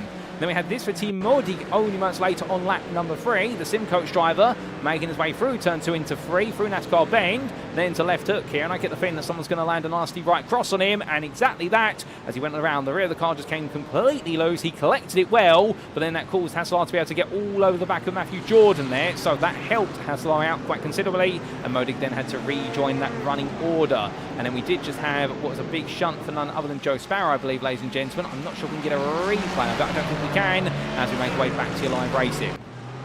And as we do, well, there's been some absolutely huge moments so far. And, well, we're still only 11 minutes into this race. We've got a lot more to go. And actually, Coulton and William Humphrey are side by side here. And Humphrey, he's dropped back. Humphrey was in 8th place. And something's gone wrong for Humphrey off camera whilst we're taking a look back at all the big moments from what's the opening 3 laps of the race. And now Sonny Humphrey has gone all the way down and around the order. And, well, behind Lewis Kenyon, trying to make a move here on Stephen Donnelly. This is going to be for 21st place overall. And, well, if Kenyon can pull this off, he will have half the deficit to the very front of the field, and then he's only got the other half of the field to go. Albeit coming down through turn number 3. Well, right now, does seem as though Stephen Donnelly fighting back hard in the JSD Racing driver. Many of you remember, of course, the fact that Portimao, as soon as the rain did arrive in Portugal, he suddenly came alive. And Reece Saunders warned us in the build-up to that round number 3, that this was the man you had to watch out for in the Pro class. I wonder whether he can recapture that today. The only thing is here that whilst we have got quite treacherous conditions, we have not got as much rain as what we saw in Portugal. Although it does look bad, it's nowhere as bad by comparison. Meanwhile, we do have here, well, Fotis Katios has completely disappeared from our running order. Car off the road again. That's Tomlinson Dennis going around for the second time at turn number 10. It's got some cross. They're all going around. Oh no! That's off the road there. That is Villa Katonen. And well, he just avoids Tomlinson Dennis. Shima Cardozo avoids the rejoining MTD. They're all over the shop. And off of the back of that, what I was also trying to say at the same time, before we were interrupted by so many cars going sideways, that Fotis Katios has retired from the race due to a technical issue by looks things. He was leading in the Pro class, comfortably inside the top 5, and suddenly now the lead of the Pro class has been inherited by Matthew Jordan. You can't make this up. We're not even a quarter way through the race, and it's suddenly absolutely pandemonium here at VIR. And as Matthew Jordan makes his way on down and through the course, he gets it wrong as well. He goes to the cross, coming out of 17, and as he does, he's tapped there on the rear by Jesse Svensson, who doesn't have time to react, but thankfully they are able to sort themselves out. Svensson does take the place, although I don't think Jordan's going to complain about that, because at the end of the day, Svensson having to stop a car on what was standing water is nigh impossible, even on the wet treaded tyre. And right now they both survived it. That's testament to their abilities to get the car under control. But as they do make their way onto another lap, well, lap number 6 was absolutely full of terrifying drama. I wonder what's next, ladies and gentlemen. Reece Saunders looking around the outside of Liam Fraser. Well, we are enjoying some classic racing out there. It's not all to the grass and pandemonium. And Saunders trying to find his way through here versus Fraser. And Reece Saunders, who started all the way down in 19th of the Pro class. He was one of the biggest losers in qualifying. However, from what was a 36th place start, he's made his way all the way into 10th. He's going up the inside of Liam Fraser. Fraser getting it wrong coming out of what was NASCAR Bend, and we're looking one way than the other, and Reece Saunders meanwhile absolutely clattering the curb there. Was the right-hander at turn number 5, and well, that's brave to do it, but the heaviness of that Ford Mustang and the way he's approaching his acceleration, the amount of electronic aids that he's having active, I think that's made the difference there as we get some more rain falling in the middle section of the circuit, but it's not that much at the moment. I understand this circuit still needs to dry up some bit before they even start to contemplate what might be the slick tyre. We are nowhere near that, I can promise you that, ladies and gentlemen. As we look further down the order, Nick Stubb here still chasing after David Hutchison as he fights over 13th in the Pro Class, with Jared Love in front there, minus a front bumper, which we believe was sacrificed at the start of the race. Although there was a front bumper on the middle of the start for this straight come the end of lap number 1. I wonder if that was Jared Love's front bumper that we saw there making a cameo appearance.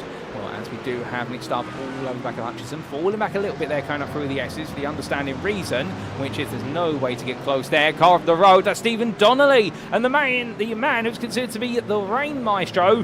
What was the Pro Class? Well, he's definitely not taking that title at the moment, at least. Not to be unfair to him, because off the road down to 29th, and he falls all the way to the back of the top 15 of the Pro Class right now. 9, there's even more work to do, as we do show your class positions at the moment. And Milton Tomlinson Des, ladies and gentlemen, I'm hearing in my ear, has retired from the race. He is at the bottom of the elite standings, 19th, but he is out after that second spin. Something's broken on the car, and well, we have lost the 192 Mercedes, and that is going to be absolutely gut-wrenching, given the fact his championship campaign goes from good to worse to disastrous here today. And well, right now rounds are definitely in limited supply as we go into the second half of the season. Meanwhile, in the Elite Class 1 drive, trying to make some progress here, Ashley Coupland, the relentless racing drive, he's having progress made on him potentially, as Thomas Pugh looks around the outside here, and well, the 1-2-3 Mercedes drive, can it make it look as easy as 1-2-3? The answer is no, because Coupland is going to fight him every step of the way, and in that Porsche 992, in that has the better traction, but he's got to be mindful that Mercedes going all the way around the outside of him,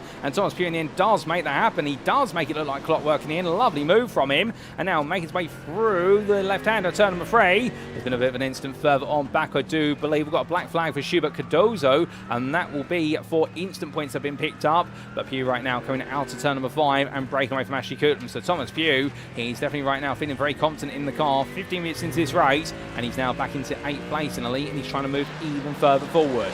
But what exactly should happen to Cardozo and Hutchison? Well, we've got a replay to find out, ladies and gentlemen. We've got several replays to find out some answers to, including a big moment only moments ago for Hayden Miller. What exactly happened to him?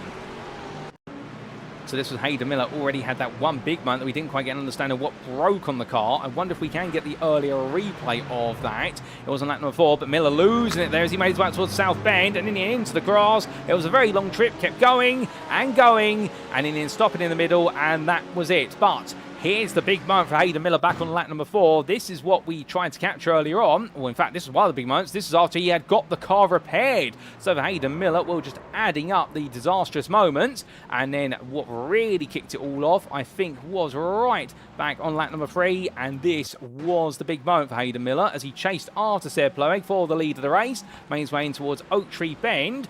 Onto the brakes, and the rear of the car just completely coming loose there, send him sideways and to the barrier, and with that damage, that was enough to then add up to his woes. He rejoined, but at that point you could already see the car now pulling at an angle and he was struggling to get it along, so that explained it all. And after that, ladies and gentlemen, the rest was history. So though that was the woe for Hayden Miller, as we come back to your live pictures for a brief moment, but of course we do need to understand what's happened to some of our other drivers in particular. What's been a big incident for Cardozo and Hutchison, and here's the replay of their incident as we go back in time once more. So this was down the start finish straight. Schubert Cardozo with Jared Love right behind. Nick Stubb on the outside there, and Cardozo in the middle of the road. Love going all in. Meanwhile, Nick Stubb making a cameo and saying goodbye on the outside to the grass. And Cardozo went deep, and in David Hutchison went with him and tapped Cardozo on the side. And well, I think Schubert Cardozo will be a little bit annoyed that the inter-racing team driver's effect he picked up the final instant points he needs for his drive-through penalty from that contact there. But an instant mistake being made by both drivers, but understandably in the heat of the moment, I think you'll feel as though Hutchison there really is at the root cause of what's happened, albeit it's just simply everyone's gone so long in the braking zone. But from then we also did have this big moment for what was Jesper Svensson only moments later. this was your Heracles performance driver in the 120, enjoying himself just ahead there of the Ferrari Matthew Jordan. Made his way down to Hogpen, and the car went spinning on the round. Jordan taking a base of action again. He's getting good at that. And Svensson in the end does a complete pirouette. And, well, we do know that Winter Olympics along right now. And what I think he's trying to do is inner impersonation there of what is an ice skater. And I'll give him 10 out of 10 for controlling that spin. Albeit nobody wants to go for a spin, but a way to style it out there for Jesper Svensson. Well done to him. As meanwhile, for Nicholas Carlsen, fellow Nordic driver, went a bit wrong here for the Beowulf Racing team drivers. He made his way on down the hill, and same quarter as many have got it wrong. Kyle Roy was one of them, and Nicholas Carlsen gets it wrong, and in the end, well done there to Menno Blom, who found the way to go around the outside on the grass, and Nicholas Carlsen almost was going in slow motion there. That was at one-time speed, I can promise you, but Carlsen in the end very slowly heading off the road. Those are the worst ones, where you're just waiting for the car to go off the road. It seems to be taking an eternity, but we've taken an eternity to get back to your live racing, and here we are. And as we are, we do say hello to a couple more of you in the YouTube chat, include Craig Tillison, wishing the best luck to everybody here today. But hold the phone on that, because here is Adam Baker looking up the inside of David Hutchison. These two fighting for 11th place in the Pro class. Baker going inside to outside, Hutchison defending outside to inside. And, well, it's going to be David Hutchison who gets back ahead there, as Baker slivering on traction. It doesn't quite work out for him. And coming down the hill right now, Hutchison all over the road. He gets it back together. Baker comes back at him here. And as they make the way out to the final corner, well, this is more of a struggle of who can stay on the circuit, let alone who can make the move happen. And then we do have Mike Barber on the back of this, the Quatermass Motorsport driver. I promise you he's there in the spray of both cars. And Barber's looking at this right now thinking, come on guys, get it together. I want to make some progress. Liam Fraser's made his way into the pit lane, by the way, ladies and gentlemen. So he has served will be his mandatory pit stop. That could be important for later in the race, because remember, as we mentioned earlier, there is a mandatory pit stop. What our drivers do in the pits is entirely up to them, but if they are able to save the fuel to essentially not have to splash and dash or do anything in the pit lane, they may opt to do that. That was one of the questions that was being asked down in the paddock in the warm-up period to the organisers, which is, given the conditions today, do we have to pit? And the answer is yes, the rulebook says you have to, and that might be a sign that right now some drivers are seriously thinking, meanwhile, well, they're not going to be thinking what's happened to Mark De Vries. We are, however, because he's off the road then. That's a NASCAR Bend. We've also got there the car of the Porsche, I believe, of Ashley Coulton going wide. And also just in front there, that was none other than Nathan Anstis being a lap down almost. And he went a bit right as well. They're all going wide. And, well, a question being asked there by Jordan Heppel, asking what exactly happened to Fotis Katios earlier on. And, well, to fill you in, Jordan, we do not know, because we just lost him from the time tower. There's been no recorded incident for the Split Track Esports driver. We believe it might be a technical disconnect issue for the Split Track Esports driver who's leading the Pro class, and technology has just taken away the equivalent essentially of what has been a technical failure on the car, and therefore he's just out of it. We will try and see what we can find out, but we can't see anything at the moment. But if we do get any information, we'll let you know. But as far as we're aware, Fotis Katios retiring from this race due to a technical issue, and, well, he's not out on circuit at the moment. He's just completely out of it altogether. But from a driver who's out of it altogether to a driver who's well in with the win right now, we do look all the way back to the front, because here is Tseard Ploeg, your leader at the moment. Oh, goodness me. And as soon as we cut to him, that's not commentator's curse, surely, slivering his way out to turn number 10 and in towards Oak Tree Bend. He is currently 5 seconds clear of Ryan Nickerson, and to be fair to Nickerson, the Split Track Esports driver here, whilst it's all gone wrong for his teammate in Pro, for Nickerson right now, he is almost matching Ploeg's pace at the front of the field. He is the second fastest out here. He has got his car absolutely locked in, as we do get confirmation there from Just Matt Sim to say that he was watching the on-board stream from Fotis Katios' car, and it was a disconnection for Katios, which is very unfortunate. I do feel for him, because he was on course for perhaps his best result of the season, albeit early doors here, but of course leading by such a comfortable margin. And right now Nickerson is going to have to try and keep it all together as best as he can, and a huge thank you there to Just Matt Sim for confirming. Really appreciate that, good sir. But meanwhile, we look to Carl Roy as he makes way on down. Indeed, we're not going to put the camera too long on Nickerson, because we don't put the commentator's cursor here. It's already gone one for one of their drivers today. But as Roy makes his way up behind Danny Phillips, well, Roy in a bit of a recovery drive now. He's had his moments with the grass, and right now he'll be hoping he doesn't do that anymore. Now, to be fair to the Scottish driver for Miracle Group M Academy, he's had quite inclement conditions where he is based in Scotland over the last couple of weeks. Indeed, one of the statistics, I say that there, in sibilance in the United Kingdom for this year so far, and many of you may be aware, is the fact we have yet to have a dry day in the United Kingdom in real life. And well, Scotland has definitely been affected, and well, I can imagine that Carl Roy will be used to the wet, but he won't be used to it in these racing conditions necessarily, as he makes his way up the back straight. As he does, Phillips and Modi, two elite drivers in front of him, and then Reece Saunders. So that's going to be his target man of Saunders for 5th place in the class, and Villa Katonen is 1.3 seconds behind. But as they all make the way upwards toward... Oh, hold up! That's Danny Phillips getting it wrong on the brake, and he goes to the barrier. The car rolls onto the grass, and the Dexterous Motorsports car driver, all that progress is for naught. He came all the way through from 37th to 15th, and now he's got to get it going again. Is the car in an okay condition to keep going? And the answer is yes, it seems to be. There's no meatball flag, but right now he's got to get his senses back together there. That looked a nasty shunt to the barrier, and also a very unpredictable one. And I get the feeling he might have been in a bit of a shock moment as David Hutchinson goes around behind. He goes spinning around, he rolls down the hill, and well, that corner, turn 16, has caught out so many drivers on the inside of the apex. And right now, well, I can understand the fact that after today, nobody ever wants to touch turn 16 again, because it has claimed the best part of at least 20% of the field so far, and caused them to go to the ground of some description. Connor Spree, meanwhile, he's had something similar happen there as he gets himself back together, the Vulkan Motorsports 2 driver, and he decides to make his way into the pit lane. So he's going to have a bit of a breather, and I think the idea is now he wants to make his maiden pit stop. It's one and only one today, as into the pits behind him as well comes Jamie Bardwell. So they're deciding to get it out of the way nice and early if they can, and will Phoenix Racing Red try to make his way on down, and this might be a very quick stop, as we do see there what is the car of Spree up on the jacks. I wonder whether he's considering a tyre change.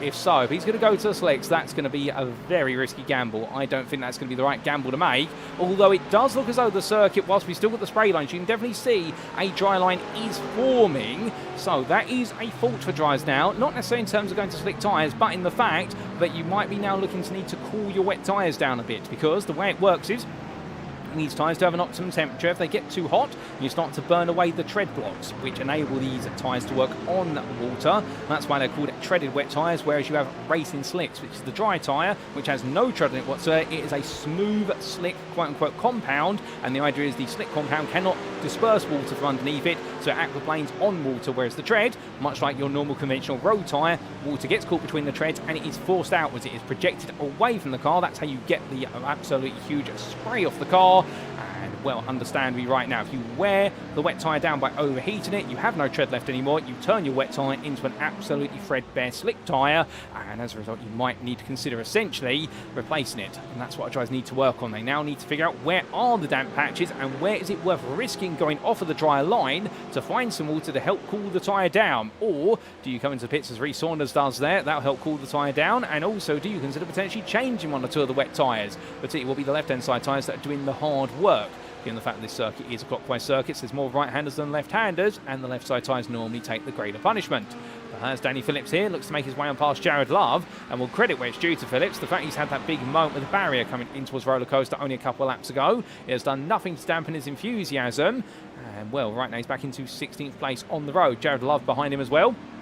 And after losing his front bumper, the DC Motorsports Ferrari driver, he hasn't lost his motivation either, as Max Wheeler now's going to go around the outside of him. Love decides to lift off the throttle there, understandably, and Wheeler moves up into 17th, still a length in the elite class here. But the Phoenix Racing Blue trial right now is definitely getting a move along. But from them, we look a bit further down the order, because we had several drivers who pitted. Connor Spree was the man who went up on the jacks. He's still on wet tyres, but I think he has changed at least two of his wet tyres. He had a 21.07 second stop, and the Lamborghini driver opting to do so.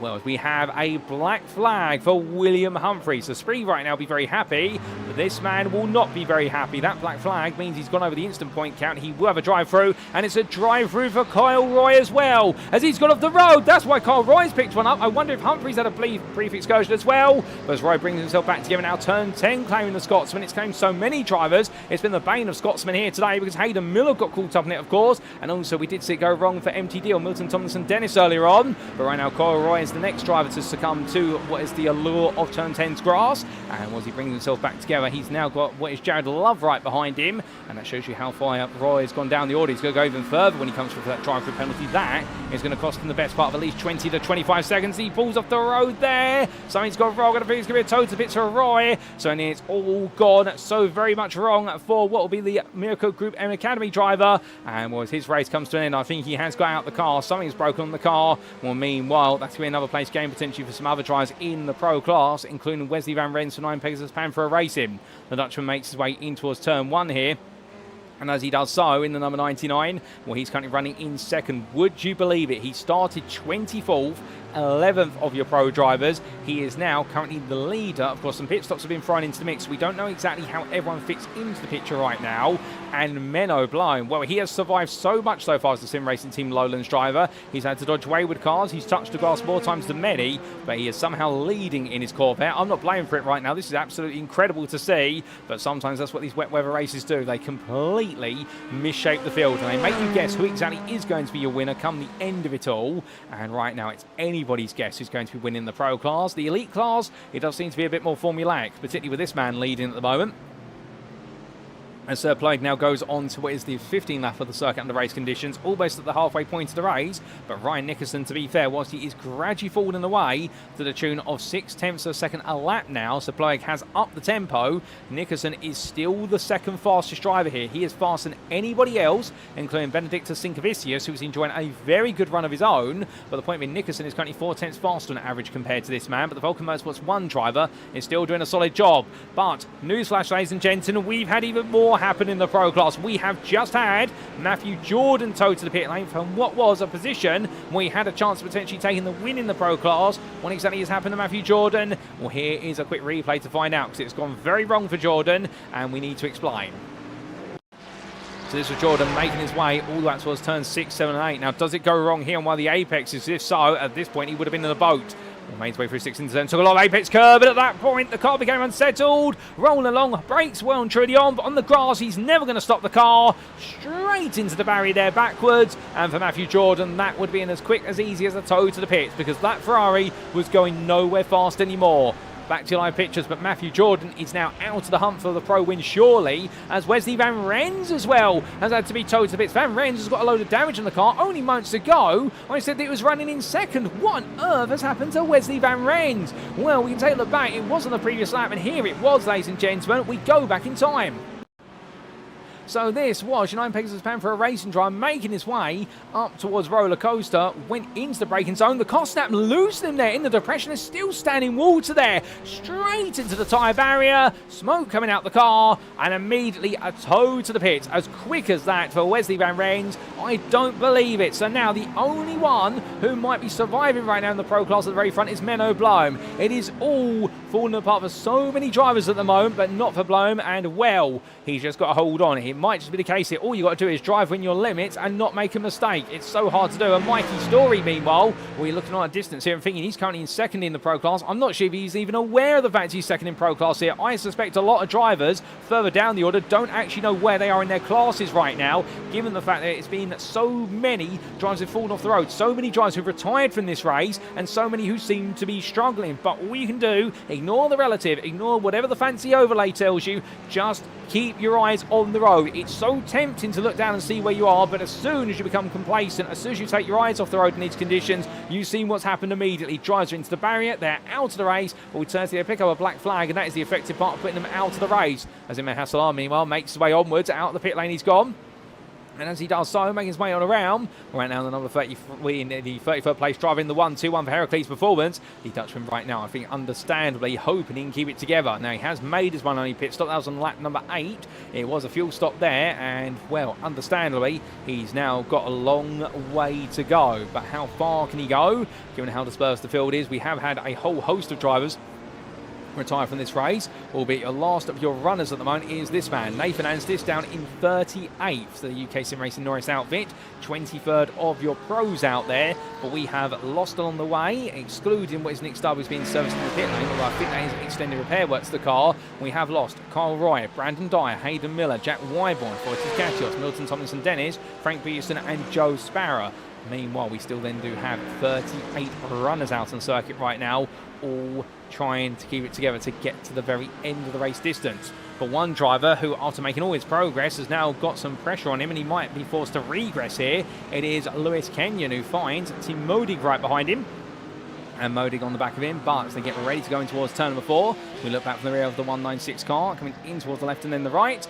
And, well, these two drivers absolutely nose to tail. And, well, if you're Lewis Kenyon at this point, you have the advantage, which is you have clear track in front of you, because Jesper Svensson is 2.7 seconds ahead. Modig, meanwhile, has a much better run coming in towards turn 6 and 7. Does he go for it here? Surely not.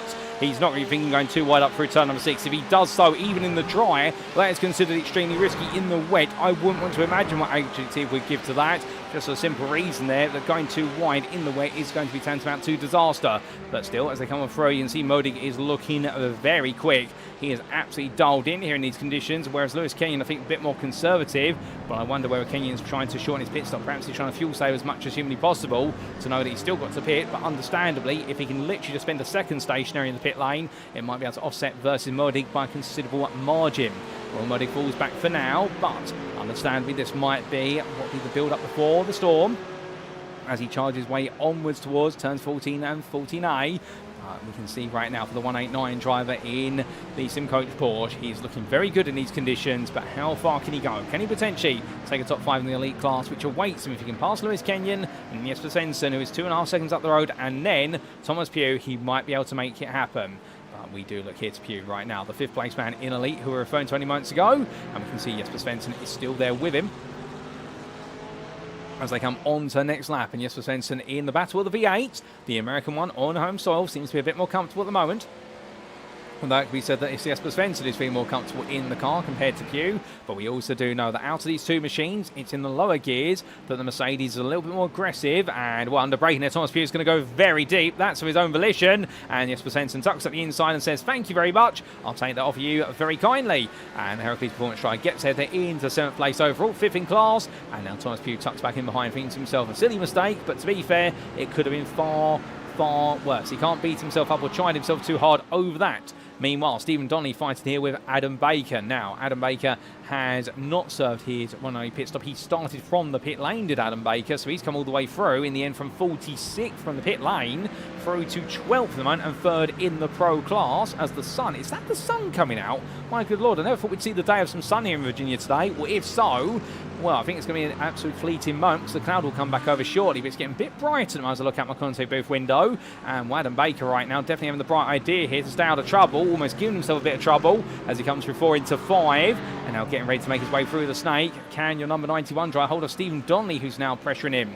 And well, Stephen Donnelly has not made this an easy race for himself. He was looking very quick and then did make a big error that dropped him all the way down to the bottom end of the top 10 in the pro class, but he has now recovered quite nicely. The only problem he does have, of course, if he wants to recover further, is the fact that after Adam Baker, should he be able to pass him, it is a 26-second gap to what will be none other than Mikey Story as Donnelly goes deep there at turn number 10.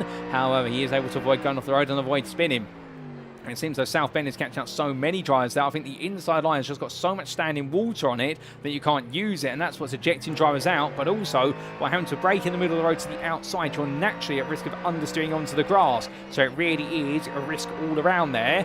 But as he makes his way along the backstretch, Donny falling a bit further back from Baker after a poor run through the last couple of quarters. And in fact, here comes what will be your Acura. Is that going to be what will be your leader making his way on past him? Yes, it is Tseard Ploeg, who is right now a lap ahead of 13th place. So that gives you an idea of how quickly this man is making his way on around. And well, I'm sure he was doing the rain dance in the build-up to today. And in the end, well, he's definitely been answered on that one. And well, meanwhile, that's going to be Adam Baker going on around. At turn number 60, it claims another victim. The Briton goes flying on around, dropping into the grass. And for Adam Baker for Ellis Racing, he's got to try and get back together if he can as Nicholas Carlson comes on through. So Carlson now moves up into 4th in the pro class. And Baker still trying to rejoin. He finally does so as Mike Barber squeezes his way through. The top 10 runner in the elite class right now. Barber here could be on course for his best result of the season. All he's got to do is keep it together at this rate, although Danny Phillips is chasing after him. We've still got a long way to go, ladies and gentlemen. We've still got 23 minutes to go. It really has been a race of endurance here. I mean, it's no longer than your typical 60-minute race in this championship, but understandably, I think it's feeling as though it is a much longer race just because of how many times drivers are struggling. They're falling off the circuit, then they're coming back on. And it really is a race that is given and taken. The same can be said for Ross Young and Villa Kotonen, and well, in particular for Kotonen, in the fact, well, coming into today, of course, 3rd in the Pro Championship. After today, I've got no idea where he's going to sit. I don't think it's going to be 3rd anymore. I think it might be going backwards. Just a simple reason, he's currently in none other than 20th place in the Pro class. Of course, we do still have several pit stops to play out in Pro, and we've now got a black flag for Mark De Vries. The hits keep on coming here, and right now for Kotonen, I think this is all about damage limitation. It's damage limitation competition for so many drivers at this point that I can imagine that nobody's going to be wanting to look at where they finish until they get to the end, just in case they happen to have the lucky ticket for the win. But right now, the man who has that lucky ticket is the man just in front of Catone, and a lap ahead of him, it's Miller blown for SimRacing Team Lowlands, who is absolutely holding it together right now in his Corvette 06 GT3R. And, well, can the Dutchman just keep it together a little bit longer? Because given his run of form so far this season, things have not clicked together. But here today in the wet, are things finally going to turn up top trumps for him? Well, we'll find out. As we look back to those overall standings, the field dispersing itself so widely, and keep in mind that Blome is 45 seconds off of this man, your 4th place overall runner, Dan Edvardsen for Relentless Racing, who started in 15th, but he's made his way to 4th, and right now 6 seconds behind Benedictus Sinkevicius. You have to wonder if he might be able to sneak a podium here, but pace-wise, Edvardsen and Sinkevicius are very similar on pace, so it might not be as easy. But the Dane will do everything he can in order to try and catch up when he can. As meanwhile, we've had Ashley Koopman had to tow to the pit. Something has gone wrong for what's been Koopman. What exactly has gone wrong for your 146? Well, the good news is we have a replay to find out. And here we go, ladies and gentlemen, as we take a trip back in time. So this was actually Koopman for Relentless Racing, making his way up the hill. So whilst it's been going well for his teammates, not for him, and losing it there, coming into turn number 6 before he even got there. The car came loose, so it went all around, and in the end he couldn't get the car stopped and just straight to the barrier, and just like that, that would be a tow to the pits there. That front left suspension will be completely broken with that impact. And we're understanding also a black flag there for the off-track. So for Ashley Koopman, right now it is a tow to the pits, which he'll serve. And if he's got a fast repair available, he'll use it. If not, he's going to spend time repairing, and he'll leave the pit lane to be told, you're now going to come back into the pit lane to serve a drive-through penalty for instant points. I think a few drivers here right now might be saying a few choice words under their visors. Thankfully, we can't bring you those words live on the broadcast, ladies and gentlemen. Otherwise, we'd have to make this 18 rated. And indeed, it's been a wet and wild race so far, but for all the right reasons, some would say. And will mean, while as Edvardsen carries on his way, well, what's going to be the next twist in the tail? That's what we're waiting to find out. Because we look to Augusta Deblavicius, and the gassed up motorsports driver in the number 29, still chasing after Jared Love. And, well, they have both pitted. They've both served their one and only stop. Love, meanwhile, still missing his front bumper. I don't think the DC Motorsport team brought a front bumper with them. In fact, he's missing a lot more of the car now. He's completely ripped off the whole, what is front bonnet, or the frunk, if you will. So I wonder what's exactly happened to the Ferrari 296 of Jared Love. Can we potentially get a replay of it? Because that's not normally how Ferraris look. And, well, right now for Jared Love, it has gone very wrong. And, in fact, we do have a replay to explain. But before we get to that, we can see there James Howarth being brought back into the clutches of him. So it does look as though James Howarth now struggling a little bit here. It's the Dexterous Motorsports Zemeckis driver. Makes about the rise. We have got a disqualification for Schubert Cardozo. That will be for instant points. So we do see the DQ line achieved. And Cardozo, unfortunately, his season is just going from good to bad to worse as well. You've got to feel for him, because he was, of course, potentially for the InterRacing team for one of his best performances of the season if he kept it together. But he has found 21 instant points. And unfortunately, that is a slam dunk automated disqualification. There is no way home from that other than to go to the pit lane and repent on it. But meanwhile, for James Howarth here, as he tries to pull away from Jared Love, we now take a look back at what exactly has caused Jared Love's car to be in more pieces. And here we go. So this was Jared Love making his way on, was he had repaired the front bumper in his pit stop, and as he made his way up the hill, took all the curve at 6 into 7, slid on the apex, and in the end straight into the barrier.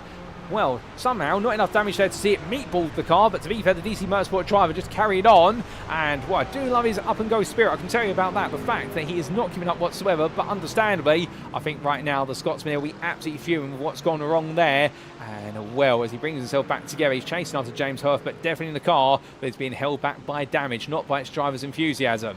But as the field continues to spread on out, indeed, battles right now becoming few and far between.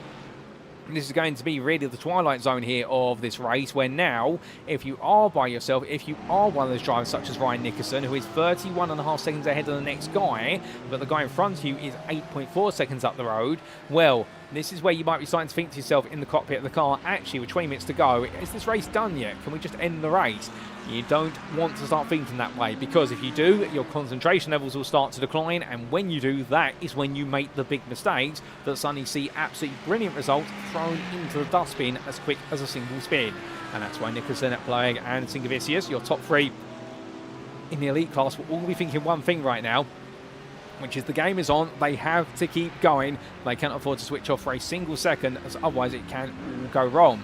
But intriguingly, in fact, new fastest lap of the race last time out, a 59.90 for Ryan Nickerson. The split track esports right here is now faster. Ooh, careful, Ryan. We only mentioned moments ago it can all go wrong, but we're just about to praise the fact that he is currently the fastest driver out on circuit. And to Tseard Ploeg, he does have what is a 10-second gap to try and bring down. But Ploeg responds with a 59.285 of his own. Nickerson comes across the line after going very sideways. Well, it is another 59.9. In fact, no, it's not. It's a 2-minute 0.460. So Nickerson being beaten there to that fastest lap now by 7/10 effectively. Ploeg responding and saying to him, I know what you're trying to do. You're going to need to go even faster if you want to catch up to me. And right now, Ryan Nickerson, understandably here, I think he'll be thinking to himself, you know what, it's not worth the risk. But meanwhile, there's more action to come here further down the order, as this is Liam Fraser catching up to Mark Johnson and Rhys Saunders. So the Moonshiners Racing Club driver right now trying to make some headway as he looks up the inside here in towards Horseshoe. We ride on board with him, as most of your pit stops have been completed, but we've still got a few to go from your leaders, so we're still waiting to see who's going to fit into what order. And Fraser has pitted, as we understand it. Meanwhile, Johnson has not, so Johnson will be expected to come in at some point, even if it is literally just to park the car up and then be let go. But Fraser right now on the attack here, but you can see the number of times he's trying to pull out the draft there and give himself as much visibility of the next corner. He's struggling with that spray in front of him, but noticeably the spray amount has actually gone down to a degree. The volume of it has disappeared. But Fraser gets a better run there, coming through 5 into 6. Now, can he go for it? Coming from the snake and up towards turn 7, 8 to 9. He's going to think about it. Now, he's going to look up the inside here for the first of the kinks, where he gets to turn 7 officially. And the answer is going to be no. He decides not to in the end. And I think, understandably there, Liam Fraser decided to back off before it could go wrong. But you can see the look up the inside again into South Bend this time, coming over the crest and down. Rhys Saunders, meanwhile, only 6 up the road from the pair of them right now. Saunders is struggling a little bit on the road. So understanding all three of these drivers right now very much within attacking distance of each other. But Liam Fraser coming out of Oak Tree seems to be the quickest of the trio. And with Sight Anti is only 1.6 seconds back. We haven't really talked about the Welshman today. He is very good in wet conditions normally, as Sight Anti. He is closing on them quite quickly here as they make their way onwards. And to give you an idea where Anthony is, there he is in the UK SimRacing Hamilton car, the light blue and black machine. And can he find a way to make some progress? Because in front of him, that is going to be your third place man overall. Benedictus Sinkevicius putting the blue flags on the group in front. And Anthony will be hoping this will help him out. Benedictus here has to be very careful as he approaches this order. Now, if there was a time to make a pit stop, this might be it, but no, Fraser immediately steps aside there and says to him, on you go annoy them, don't annoy me. And I think that's very smart there from Wesley and Fraser, just to simply get out of the way straight away. But Sinkevicius does exactly what we're thinking, which is he's going to come into the pits to avoid being held up anymore. That's a very smart call to the pit lane, and into the pits behind him comes the BMW of Dan Edvardsen, reacting there to what his rival's doing. So therefore, he's going to tie himself on that to what will be Sinkevicius on strategy. So that's third and fourth into the pit lane. Mark Johnson, meanwhile, we're waiting for his pit stop to materialise at some point, although right now, at the very least, he is carried on. Off camera, meanwhile, Jared Love has just towed to the pit lane, I've been informed, and that has been due to a big moment where he's got off the road again. So unfortunately for Jared Love, what has been the third time of asking it has gone wrong. 3 strikes and you're out, as they say. But as we do see Johnson chasing after Saunders as well. Fraser right now might be thinking to himself, oh, he won't be thinking to himself, can I attack him? Because he gets it wrong there coming out of left hook. And as he brings it back together right now, that's definitely a jab there in his progress. And the 74 driver right now will be crossed with that. But as he brings himself back together there, and well, I don't know how I'm going to fit more boxing jokes into this right now. But I'll tell you one thing, he wants to make his way up the order as quick as he can, because Sight Anti now 2.5 seconds up the road. Will be now thinking to himself, right, that's 1 ticked off the list. Now I've got another 2 to go. And well, Nicholas Carlson may be the best part of none other than 25 seconds ahead, but he's a long way off. Rhys Saunders, meanwhile, in the here and now, he's not staying ahead of Mark Johnson for longer, is he? Because Johnson looks around the outside, but here comes Sight Anti up the inside immediately. He sees the door is wide open. He'll get Johnson to go deep, and he's got the traction there in the Porsche, and that's what the Porsche is known for, the ability to get such pretty traction in wet conditions. And Sight Anti now takes another place, up into 5th here in Pro. Anthony really coming alive as this race is getting towards its closing stages. Now looking to the inside. Surely he's not going to go for it here. He is going to go for it in the run towards Roller Coaster Bend. All the the Welshman does get ahead there. Rhys Saunders doesn't have an answer to him, and Cy Anthony being brave, he's being bold, and in the end he's not too brash either, and the Welshman moves up in a 4th in the Pro class, and suddenly as quick as that, he makes a lightning quick move through the field, and now he's got to try and break away from them. But will he be able to do so? That's going to be the challenge for him at this point onwards. But to be fair, if anybody can, I suspect Cy Anthony will be feeling confident he can as he slivers his way, coming all the way out of Hogpen Bend. Rhys Saunders is there 4 attempts behind, but I think that's more him just holding on whilst we've got a straight. And by the time we get to the next set of corners and out of them, I think Cy Anthony will have doubled that gap given the rate of knots. Liam Fraser immediately back on the group here for Moonshiners Racing Club, as he looks up the inside there of Johnson under braking. That's not going to work out as behind leaving the pit lane. That is Jared Love, who's got his car repaired again, so using up his other fast repair. And well, as we do see Fraser now getting a bit closer to the back of Johnson. Johnson sliding left, sliding right, and Fraser having to bide his time here as they make their way down and through NASCAR Bend. But Fraser right now definitely enjoying being close. We ride on board the front bumper here of the 74, getting a face full of spray on the camera. Saunders still struggling, and right now I think Mark Johnson's got the pace to pass Saunders, but he's not catching at the right points on the lap to be able to make the move happen. As he comes through 6 and upwards towards 7. Well, Fraser in the end looking left, looking right, the car jinking around, and I can imagine that's him trying to get the power down, but he manages to just about control it. He's got to be so very careful. Meanwhile, whilst this is happening, hold up, that's Ryan Nickerson. Nickerson's off, he's lost the rear of the car as well. The Split Straight Esports driver who was in 2nd place. Well, that field just comes through, and as he does, they sees them unlap themselves, but for Ryan Nickerson, he's now got to try and get it all the way around to the pit lane. Surely, that's not a car that's healthy enough to carry on racing. Well, according to the stewards it is, but it is missing the entire rear section, plus the rear wing, but here's the man in 2nd right now, doomed to fry it all away. Well, as we do see Benedictus Sinkevicius a long way back. Here he is right now, the Vulkan Motorsports 1 driver. He's got a bit of traffic to manage his way on past, but surely the 188 machine has got to be thinking to itself, you know what, that time is going down to Nickerson. He's got to have had an error somewhere, but can Ryan Nickerson get it to the pits? He's had his 1 pit stop already, so he will be making a 2nd visit to the pits. It will be for that fast repair. It won't be to do a splash and dash, but can he get it there? Can he get it back out? And can he still be ahead of Sinkevicius? It'll be 22 seconds currently. If he does decide to do it, unless he's going to carry on, but surely with a car that damaged on the rear end, he's going to need to come in to make it a much happier car to drive. Although, to be fair, if he wants to gamble on it right now and ride it high, well, in the end, he is going to come into the pit lane. He's not going to carry on. I think it's the right call, and he has got to take the confidence of the fact he has got the pace in the wet, but what exactly sent him on that journey? Well, here's a replay to explain, ladies and gentlemen, because it all went wrong for Ryan Nickerson, and it was only months ago.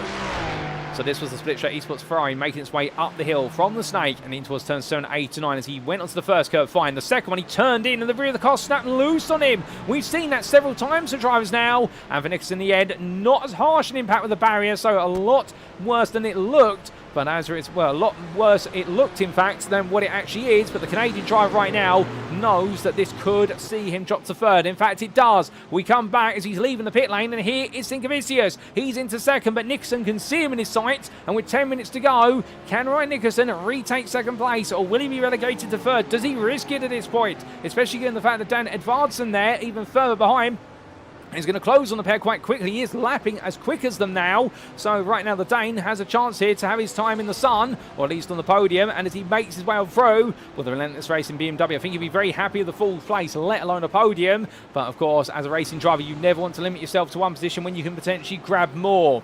Back to the Mark Johnson versus Fraser battle. Johnson looking around the outside as Liam Fraser up his inside there. And I think that's going to be to complete the move. And Rhys Saunders, meanwhile, has dropped behind both of them. And, well, Liam Fraser went wrong only moments ago. Then what happened to Rhys Saunders? He's lost out. And here's the replay to explain.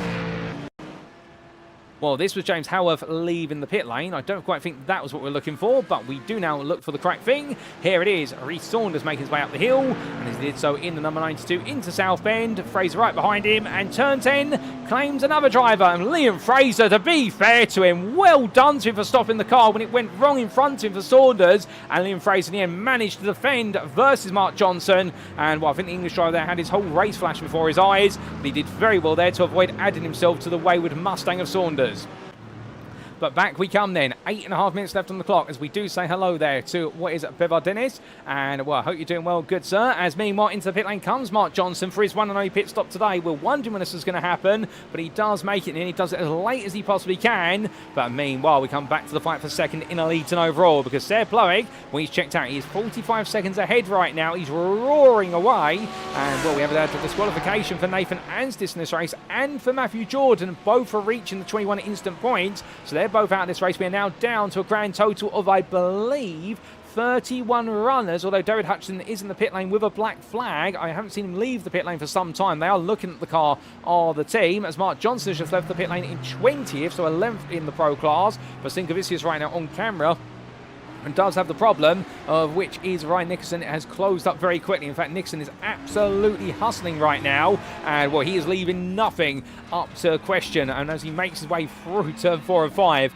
well, I can tell you one thing, the split straight esports right, he may have got it majorly wrong only moments ago, coming up through the pass in towards South Bend, but that has not slowed his confidence down. If anything, I think it's made him even more confident. I think he's driving now with the red mist on here, and that is because he's frustrated himself for losing that second place with what's a silly error at this very sequence of bends. It was here it all went wrong, and right now he is pushing hard to get this place back. But is he going to overdrive it here? That's going to be on the mind. And well, we saw that message earlier on from Just Matt Sims saying, come on Ryan, don't die please. And right now the Canadian driver here, he's going to absolutely look to go away on the inside. But Sinkevicius sees it coming and says, no, you do not. And Nixon now has to look elsewhere. But in this Ferrari, just look at the way he is savaging the steering wheel right now. Nicholson has got so much more pace compared to Lamborghini in front of him. He's screaming at him, essentially, I'm coming through. And I don't think Sinkevicius is ready for this, or is he, as they make the way up the back stretch. And well, the gap between the two of them was 4 tenths coming out of Oak Tree hairpin. By the time they get to Roller Coaster, I think it's going to be 1.5 tenths here, but Nixon backs off smartly. There's no way going from that far back in the dry. Maybe if you've got a first class stamp, but not here in the wet. Unfortunately, got lost in the post. And as they come down the hill, well, right here now, Nicholson close, but not close enough. Well, I think it's going to be a matter of when, not if, he's going to be able to make that move. As meanwhile, you can see a bit of a dry line forming there on the road. A very prominent dry line at that. Well, there's another question we have to consider here is it getting dry enough now, not to necessarily put slick tyres on, but to the point that some drivers wet tyres here, because I think a lot of drivers are on their original tyres today. Are they starting now to run out of life entirely? And could that become a bit of a conundrum as the fastest lap of the race now goes to Ryan Nicholson? A 59.103, being the best part there of what's 200ths faster than Tseard Ploeg. Nicholson is really hoping he can pull the second place back here, and well, if he's able to do so, it would be a huge result. Third would be his best result of the season by a major margin, but he wants more. He wants that second place spot. He covets it, and I think he feels as though he's been the second best here today, so he deserves it. But Benedictus Sinkevicius, meanwhile, trying to hold on just for a little bit longer. These drivers right now absolutely locked into this battle. 5.5 minutes left on the clock. They've got this lap, plus most likely at least another free in while race leader is. And well, what else is happening further down the order? Not too much in terms of class positions at the moment, so you'll have to forgive us for the fact we're going to stay transfixed this battle for at least another lap. And as they come on through, well, off camera, what else is happening is the fact that Villa Katonen is creeping up the order, as Soviet Skeet is saying that as well. But here comes Nixon looking around the outside, but as he does, he's going to go in an Oak Tree bend. Sinkevicius to make himself wide enough here to force Nicholson to have a look all the way around the outside. Can he get it done on exit? Not quite, but he gets a really lovely run off the corner. Now, surely at this point, that Ferrari is going to build up the speed, and as it does so, well, the gap is 2 tenths here. Audi engine versus Ferrari engine. Both mid-engine rear-wheel drive, but two very different sets of cylinders. 10 of them in the lead car, 6 of them in the rear one naturally aspirated, the other one turbo engineered. And here comes Nixon looking up the inside, but it's not enough. He tries into Roller Coaster. This time he was close enough, but he didn't have the confidence on the brakes, and I don't think anybody would at that point. But he knows now he has got the pace on the man in front of him. He can potentially steal it away. He's just got to pick the right time to pounce. The fastest lap race now upgraded to a 59.09 to nearest 100th by Tseard Ploeg. Meanwhile, what will Nicholson do this time as he comes towards the line? I think it will be a slower lap, given the fact he was caught up behind Sinkevicius coming through the hairpin. As the gap opens up there to 5 tenths for a brief moment.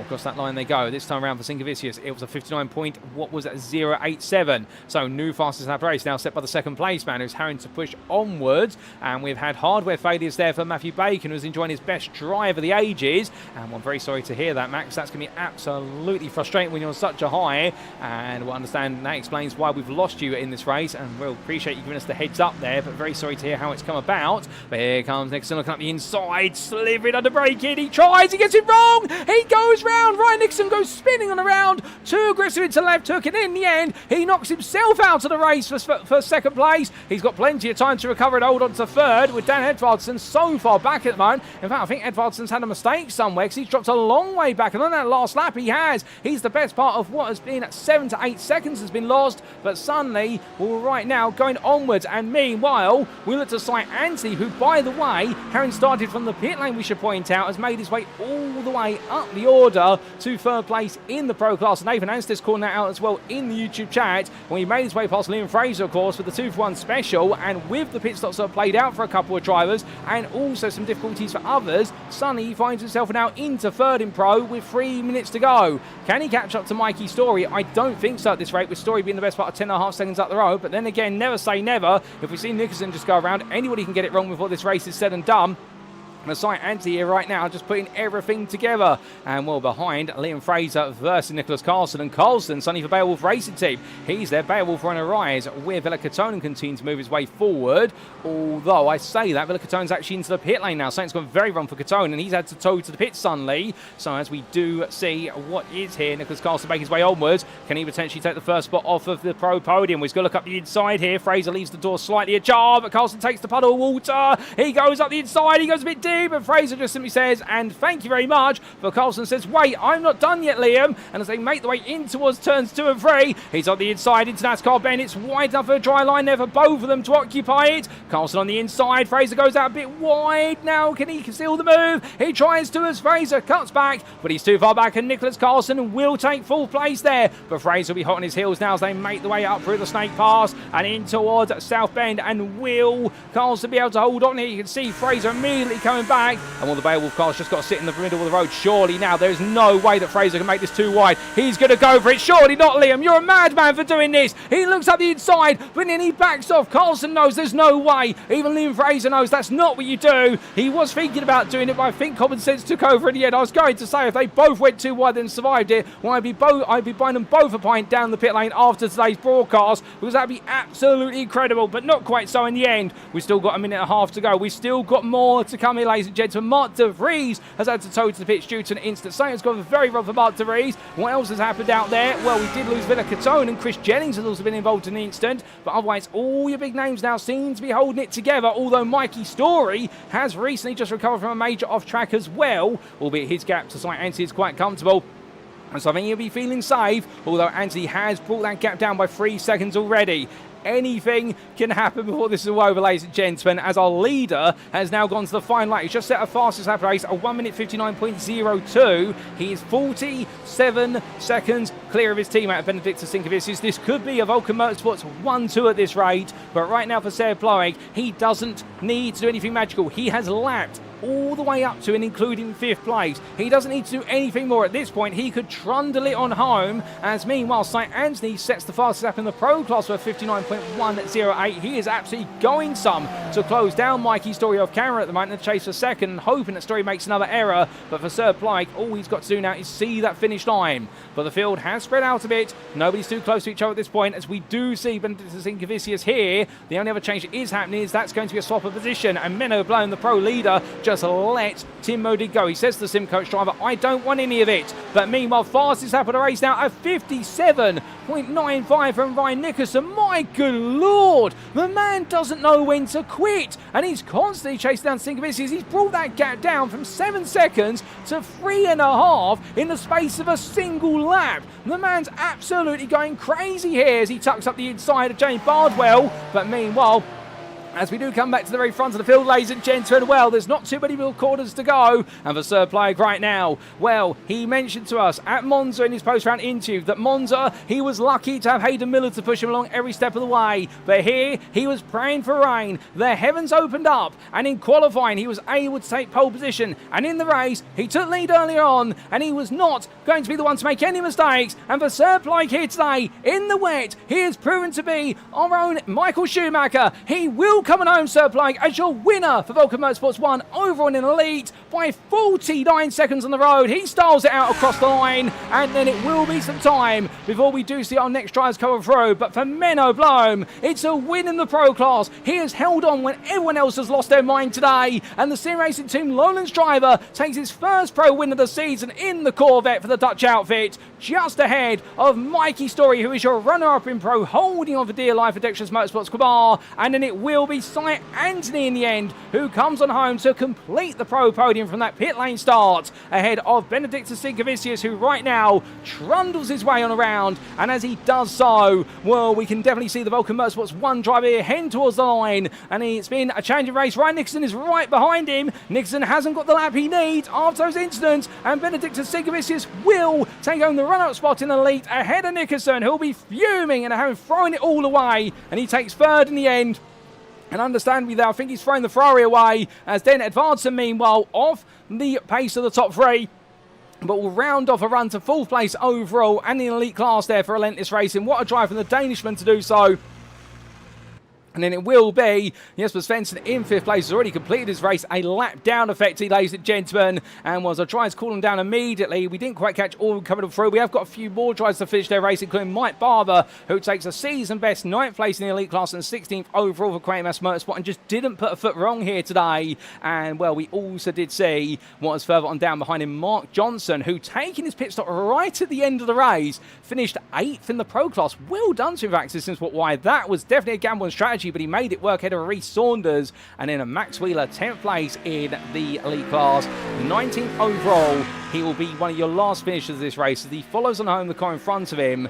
And as he does so, well, for Max Wheeler today, it definitely hasn't been a huge result to shout home about for many, but for him, he'll definitely be very happy with that in his Audi R8 Evo 2. And I believe with that, ladies and gentlemen, David Hutchinson coming to line, they will be your last finishers of this race, albeit a lap or two down.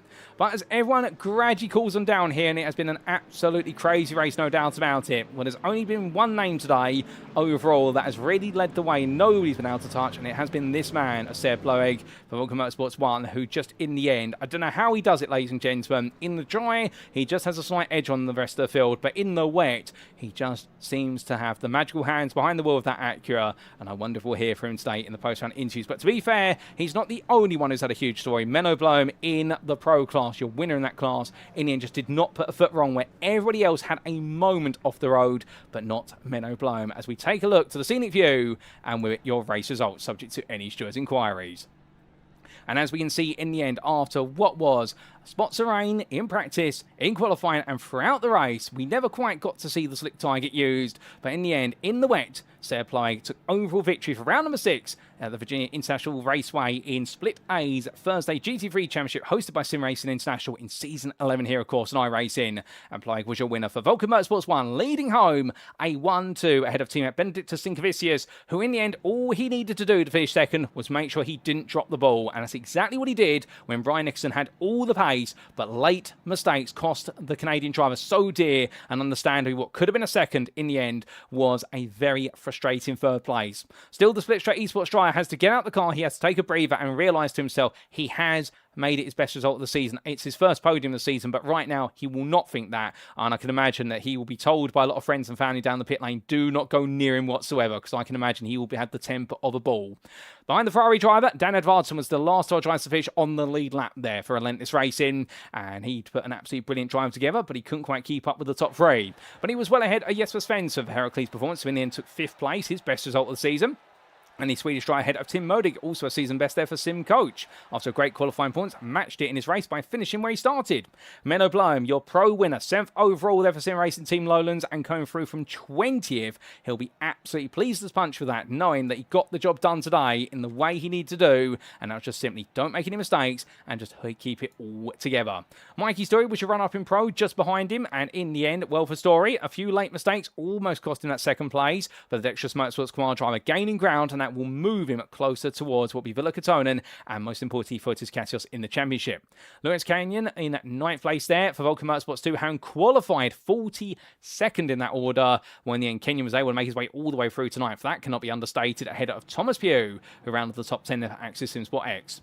It was best to rest in 11th there for Tseard Ploeg, but most importantly for him, a pit lane start, and in the end came all the way through to 3rd place in the Pro class. A perfect day for the UK SimRacing Hamilton driver, ahead of Nicholas Carlson, a season best 4th place in the Pro class and 12th overall for Beowulf Racing Team. And then Liam Fraser, well, what an attempt from him in the end. It wasn't quite the podium, but the Moonshiners Racing Club driver round off your Pro top 5 with 13th overall. He'll be happy with that. 9, it was a good result. Stephen Donnelly in the end finished in 14th, just ahead of Wesley Van Rens, who saw it all slip out of his hands early on today for 9 Pegasus Panther Racing. And then we'd have Mike Barber there, a season best 16th. And Craig Mass Motorsport will be happy with that. Mark Johnson, Rhys Saunders, Max Wheeler and Adam Baker completed your top 20, with Baker being the first driver to be 2 laps down at the end. And it was also 2 laps down there for Connor Spree, and the Vulkan Motorsports 2 driver just not having a happy day today.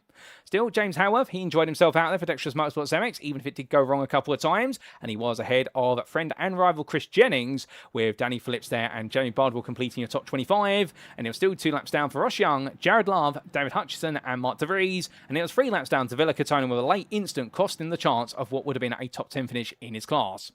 Outside the top 30 then, in 31st, it was Augustus Dablavicius, and the gassed up Motorsports driver in the end 6 laps down, but classified as a finisher. He was the last driver to effectively retire from the race, with Matthew Bacon behind him after 3 separate technical issues with the car, and then Nathan Anstis as well. It all did go a bit wrong for the UK SimRacing Norris driver. We also did see retirements for William Humphrey, Matthew Jordan, Schubert Cardozo, Ime Hasselar, Ashley Coupland, Nick Stubb, Carl Roy, and also add to that list Brandon Dyer, Hayden Miller, Jack Wyborn, Fortis Katios, Milton Tomlinson Dennis, Frank Beeson and Joe Sparrow. But what about the individual class finishing positions? Because these are the important ones. This is where the points are paid and made. And as we saw in the Elite, Tseard Ploeg, the only name that led the way today, did not drop a single lap, and the Vulkan Motorsports 1 driver taking an absolutely incredible win by 50 seconds, and will beat in his winning margin of what was the best part of 40 seconds at the Portimao circuit all the way back in round number 3.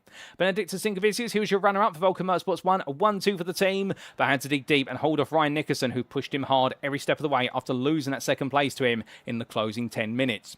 Behind the 185 driver for Split Straight Esports is then Dan Edvardsen in 4th for Relentless Racing, who in turn was classified as a lap ahead of Jesper Svensson, who ran off the top 5, and Tim Modig in 6th place. Lewis Kenyon made his way through to a 7th place finish. There's some big points on the board for him, which he needs to keep his championship alive in the hunt for the top 3, ahead of Thomas Pugh, and then Mike Barber and Max Wheeler round off the top 10. Behind Phoenix Racing Blues driver was Connor Spree in 11th, best of the rest of Vulkan Motorsports 2, 2 laps down, but ahead of Danny Phillips. And then we did have your retiree list there of William Humphrey, Ime Hasselar, Ashley Coupland, Brandon Dyer, Hayden Miller, Jack Wyborn and Milton Tomlinson Dennis. And a big shot there for Hayden Miller in particular.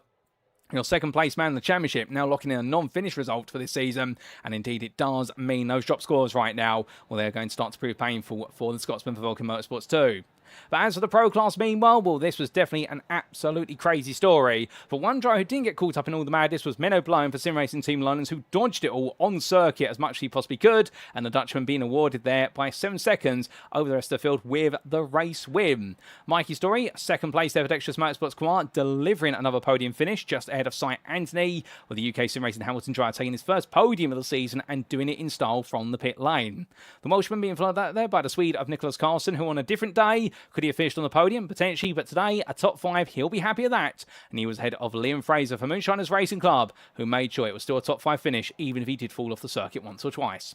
Stephen Donnelly in the end couldn't quite make up for what he was able to do in Portugal in the late stages, and therefore had to settle for 6th rather than the win for JSD Racing, but he was still ahead of 9 Pegasus Panthers, Wesley Van Rens, with Mark Johnson, Rhys Saunders and Adam Baker completing the top 10, and how it went so wrong for Adam Baker when he was chasing down the lead, and it all went backwards into the grass for the LS Racing driver, and a lap down the end in 10th place. He'll be ruined what could have been today. And James Howarth the same, best rest in 11th there ahead of Chris Jennings, with Jamie Bardwell, Ross Young and Jared Love completing your top 15. And credit where it's due to Jared Love in a heavily damaged Ferrari on multiple occasions, still staying in the race to try and win it.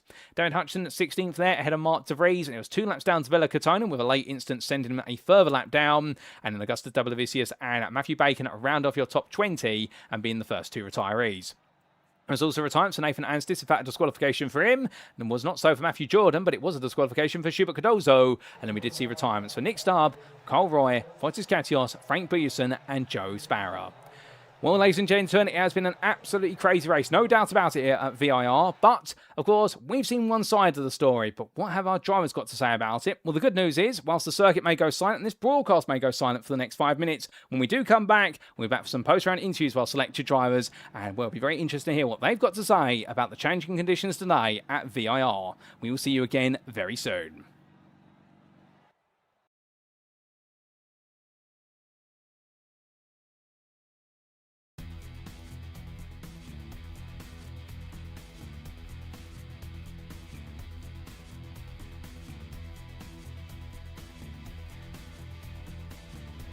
And it's lights out and away we go for our season opener as Tseard Ploeg gets a good start, but look alongside him and you'll see there Milton Tomlinson Dennis immediately go on the attack into the braking zone. One driver into the grass already, that's Mikey Story, but 3 wide they come into the opening corner. That's a bold move there. William Humphrey makes the place as they make the way through in towards turn number 2. I think the L23M esports driver here might just be fancying his chances once again as they come into the braking zone now for turn number 1, and as they make the way from right into left, well, Hayden Miller here side by side with him. They'll go all the way through to turn number 3, and Saunders does take the place there. That's for overall position, not for pro position. Saunders is the pro leader, but he goes a bit deep there at 3 to the inside of 4 then, and Miller right now enjoying this. Saunders enjoying it. A little bit of rub and contact between the two of them, but nothing wrong with a bit of bump and grind between the two Ford, for the Ford and the Corvette, the two Americans I should say. And with those two Evo drivers in front of them, because they're realistically in a completely different race, they're just a barrier up towards the likes of Rubino and Wendell. Oh, there's Rubino going off the road, and here comes James Bostock, past 1, past 2. This is a great little move from James. Oh, and look behind him as well. Hardiak, sorry, up high. He decides to come back down low.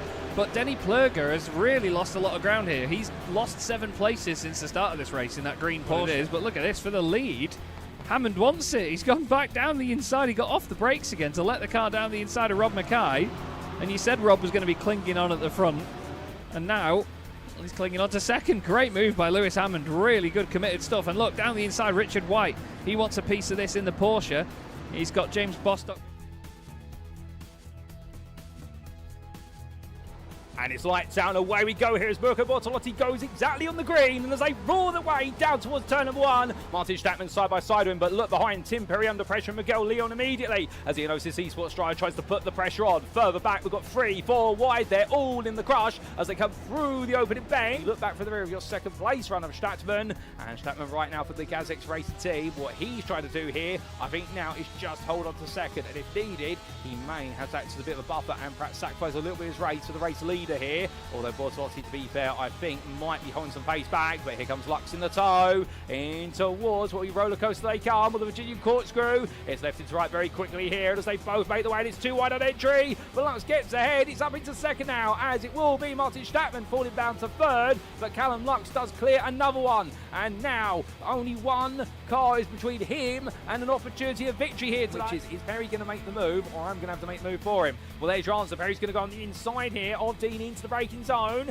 Edwards gets to watch it from the popcorn seat view. Perry there being 2 wide on exit. Dean's going to try and hang around the outside. Does Edwards think about going up the inside as well? He gets himself ready for it in case there's contact, but there's not. Perry there being fair. Dean tucks back in behind. Lovely move there from Tim Perry. And I think the old Beardsworth will hope they don't get close up in time as Beardsworth's going to look up the inside. He goes all in, and it's from very far back. He gets it stopped, however, and Beardsworth there nails the move, but Tillerson's going to come back at him up the hill. Does he go in on the brakes here? This is bold to do it on the inside. No, he does not. And Brian Beardsworth at the end, he gets it wrong. He goes out wide at turn number 6. Tillerson's going to be 2 wide with him, but 2 wide they're going to turn 7. Tillerson goes on the switch back there. 9 is no way through, and in the end they come down towards turn number 8. Well, there Tillerson backs off. He lets Hutchinson go around the outside, but is it the right call?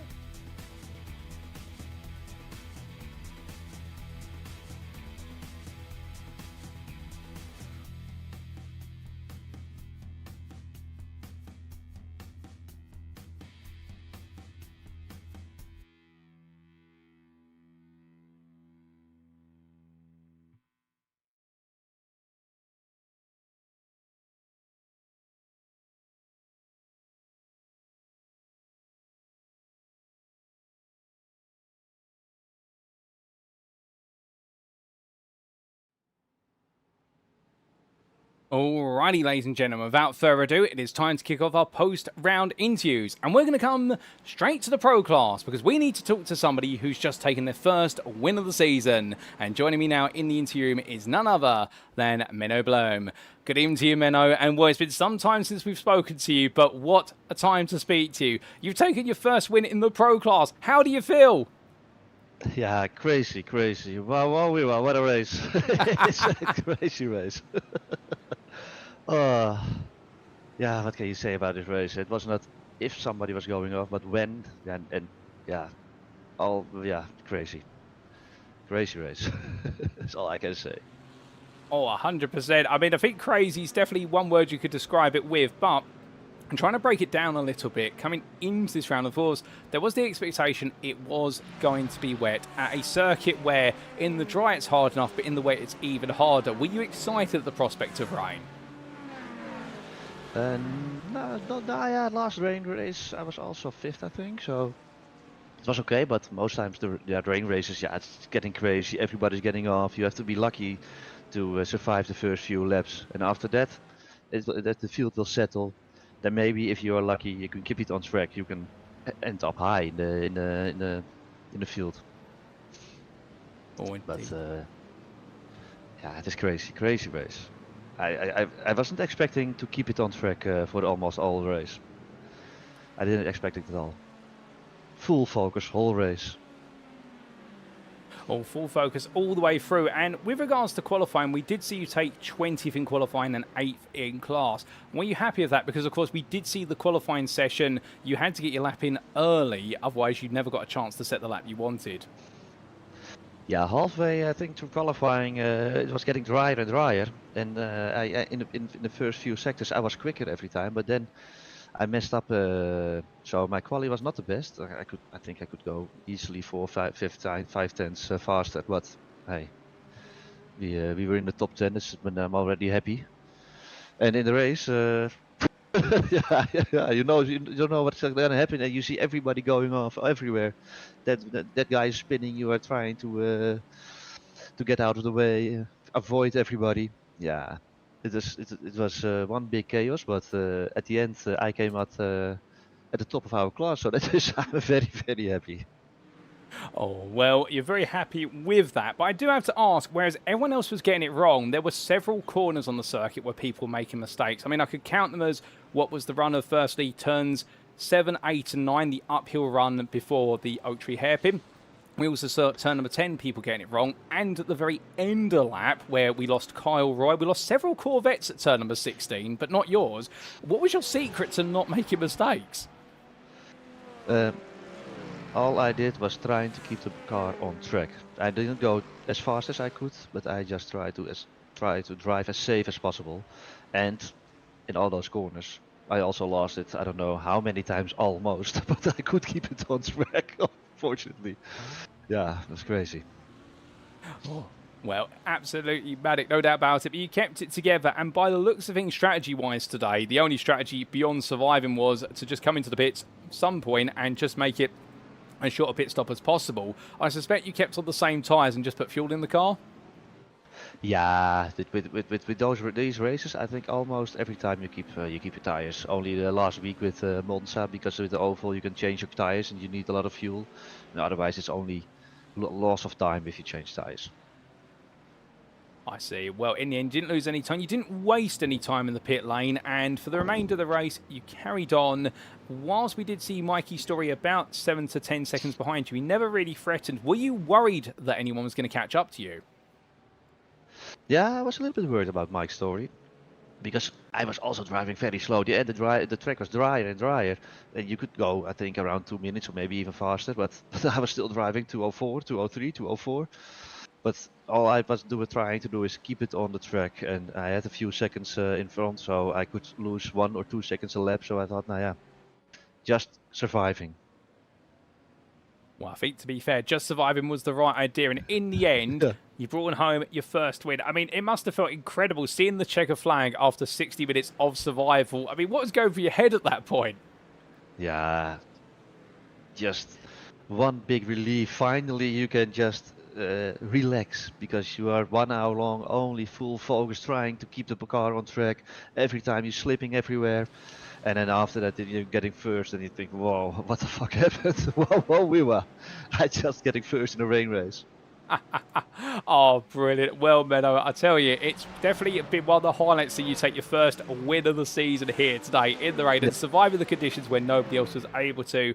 Next up, of course, in a week's time, we make our way all the way to Australia, not for a rainy day, but it's definitely going to be a circuit where a mistake could see you pour your way down the order. It's Bathurst. What can we expect from you there?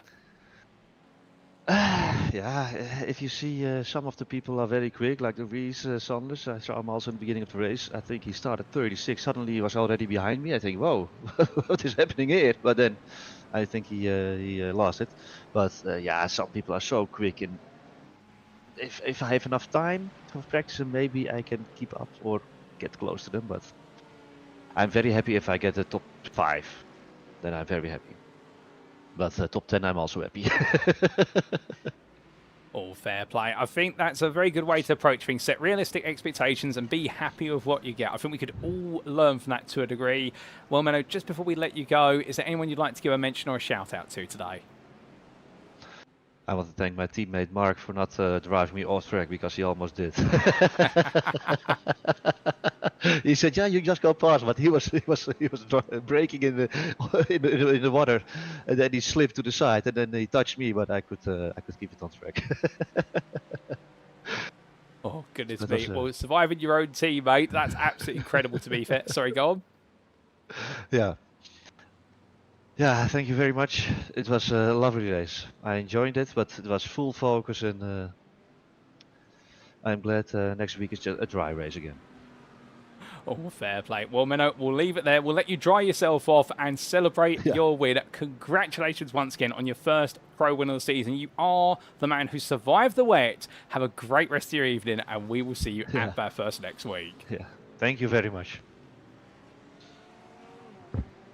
Well, we do, of course, apologise, ladies and gentlemen, for the quite adult language said there by Menno Blind, but I'm sure you'll all agree with me. It's completely understandable a few swear words coming out there, just for the simple reason how happy he is with this result and how surprised he is as well with this result. I mean, what an incredible way to do things. What an incredible way to take your first win of the season. Starting 20th, 8th in class, and when in as everyone else is losing their head around you and making mistakes, you stay alive on circuit and getting the job done. Albeit, wary of the fact towards the end of the race, growing pressure from other drivers. We do see there what was the car of none other than, I think that was Matthew Bacon going around, or Tim Modi, one of the two, but another car going around there, and he just avoided the ball, including his own teammate of Mark De Vries. And well, at Bathurst, he set himself more realistic expectations. A top 5 or a top 10 he'll be happy with, but at least for now, I can tell you one thing, the Sim Racing Team Loans driver, when he's put to the test, he needs to concentrate. He really is one out there who doesn't make mistakes, and what a brilliant job from him.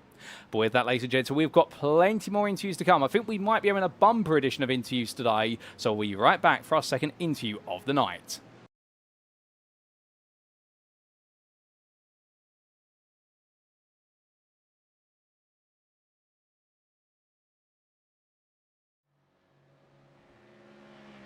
And so, ladies and gentlemen, the theme of Pro Drives continues, because joining me now in the interview room is a man from Wales who will be very happy with this performance. It's none other than Tseard Anthony. Good evening to you, Tseard, and well, from pit lane to third in Pro. How was it for you? Hi, mate. Yeah, that was really enjoyable. So I thought I'd come and grace you with my presence. No, that was an enjoyable race. I've had a few this season which have not been particularly great. So yeah, to just like finish with no issues was a really nice thing. But to finish on the podium was an extra bonus. So yeah, super chuffed with that. Oh, fantastic. Now, you qualified quite well, to be fair. I mean, we're just talking to the man you shared the 10th row of the grid with. You both had good qualifying sessions to be inside the top 20. Why the pit lane start? Yeah, quali wasn't bad. It started off better. I couldn't seem to hook it up towards the end, but me and Nathan both made a pact that we were going to start from the pit lane and try and avoid any carnage at the beginning. Obviously, like with such a wet track, we were just expecting something to kick off. So yeah, I mean, I could have started higher up initially, and I don't know, maybe that would have translated to a better finish, but in the end, I think we decided to play it a bit safe and give ourselves a bit of a gap and let the first few laps play out and everybody settle down and crack on from there. All fair play. Well, I think it was a smart call in him because as the madness all started to occur, I mean, there were a limited number of drivers in the Pro class who didn't have something crazy happen to them. You were the only other one, the Menno Blome, I believe, who didn't really make a major error. At least what we could see. We're not saying for you to tell us if you did have a major error at all. Keep it secret if you will. But what was your secret to just gradually making your way up through the field in the Porsche? Because it just looked as though things were clicking for you where it wasn't for others. Yeah, the car just felt really good. Like I didn't have any particular issues. I think I had like one snap coming towards the end of one of the laps, but that was about it. The car felt really stable. So yeah, I don't know. Maybe it was just the setup. I'll not blame it on the setup, but yeah, it felt really stable. And once the dry line kind of started to develop, like I just found a nice flow and a nice rhythm and. Yeah, I was able to go quickly. I mean, I was keeping my eye on the lap times, and I felt like I was quicker than other people around. But with the conditions changing so quickly, it's kind of difficult to really gauge where you're at. But yeah, I mean, it felt good, and I felt confident in the car, and it felt settled. So yeah, it all seemed to click tonight. Well, it all seems to click, and towards the end of the race, we did see a brilliant fight at the time for what was, if my memory serves me correctly, 4th place between yourself and also Mark Johnson and Liam Fraser. I mean, it looked as though you arrived on the scene of two drivers fighting in V8 machinery, and you with your flat 6 just came along and went, okay, guys, I'll just take both of you when you're done taking each other out the race. Yeah, I know I felt a little bit cheeky at the time, but yeah, again, it was one of those things that sort of the 4 or 5 laps prior to that, I could see myself, catching those guys, and it was a pack of 3, I think, initially, wasn't it? And whoever was at the back of that pack went off. So yeah, the opportunity came up, so it felt rude not to take it, but yeah, I had some pace, and it's always difficult in these conditions to like how much to push because I don't want to like take somebody else out and ruin their race, and visibility is pretty low, and it's quite tricky to decide when you should or shouldn't push. But yeah, the door opened, and at that point I felt good with the car, and there was plenty of grip, so I went for that first move, and then I just flew past Reese. I don't know if it was a setup thing, like maybe I was just running super low wing because I was kind of struggling with the last corner, to be honest. Like coming downhill, a lot of other people seem to have a lot more grip there, so yeah, I mean, I think it was maybe a setup thing and I breezed past, so I didn't earn that one too hard. Well, to be fair, and I've just seen the message card from your teammate Nathan in the YouTube chat saying it was the driver, great driving sight. I mean, it is definitely down to yourself putting it together and keeping yourself out of trouble. But I mean, with your best result of the season, a 3rd place, now things are finally starting to click together. I have to ask, are you hoping that we could have rain in every race, therefore? I'd love rain in every race because apparently that seems pretty good. But yeah, it's mainly a consistency thing, right? I think I've had opportunities to do well, but just been making silly mistakes or getting caught up in things. So no, it just takes one of these races, doesn't it, to everything to click and no mistakes, and yeah, we got a good result in the end. Well, it's a good result going into the second half of the season. You've kicked it off with a bang, and now we look ahead to round number 7. Next up, it's a trip to Australia, and it's that pesky mountain called Mount Panorama. What can we expect from you there? Well, we're doing the 12-hour on the weekend, so it's if I can make it to the end and learn something to take into the endurance race, that'll be the goal. But yeah, I'm happy with this 3rd place, and if that's all I get this season, then that'll be good enough for me. All fair play. Well, huge tick in the box there, and you sound very chuffed with it. We won't keep you too much longer. As always, we just have to ask before we let you go, is there anyone you'd like to give a mention or a shout out to? Shout out to my sister teammate Nathan for he approached this week and had never driven the track before, so he had to learn the track in these terrible conditions, and yeah, fair play to him. He gave it a good effort in the end, so yeah, and he also gave me my setup, so props to him. Oh, fair play. Well, I'm sure Nathan will appreciate that mention. But with that, Sire, we'll leave it there. Congratulations on your maiden podium in the Pro Class this season. A 3rd place to be remembered, no doubt about it. And whilst it may not be recreatable at Bathurst, you never know until you try next week. And we look forward to seeing you try. But until then, my friend, have a great rest of your evening. Cheers, mate. See you soon. So here and there, ladies and gentlemen, for a very happy Sire Anthony. Qualifying in the end, pleased with it, but decided to start for the pit lane. He'd made a pact with his teammate or his sister team driver of Nathan Anstis to essentially both of them start from the pit lane and work their way upwards because they wanted to avoid perhaps the chaos and carnage that could have happened in the opening couple of quarters. That chaos and carnage wasn't quite to materialise, I think, the way they thought it would.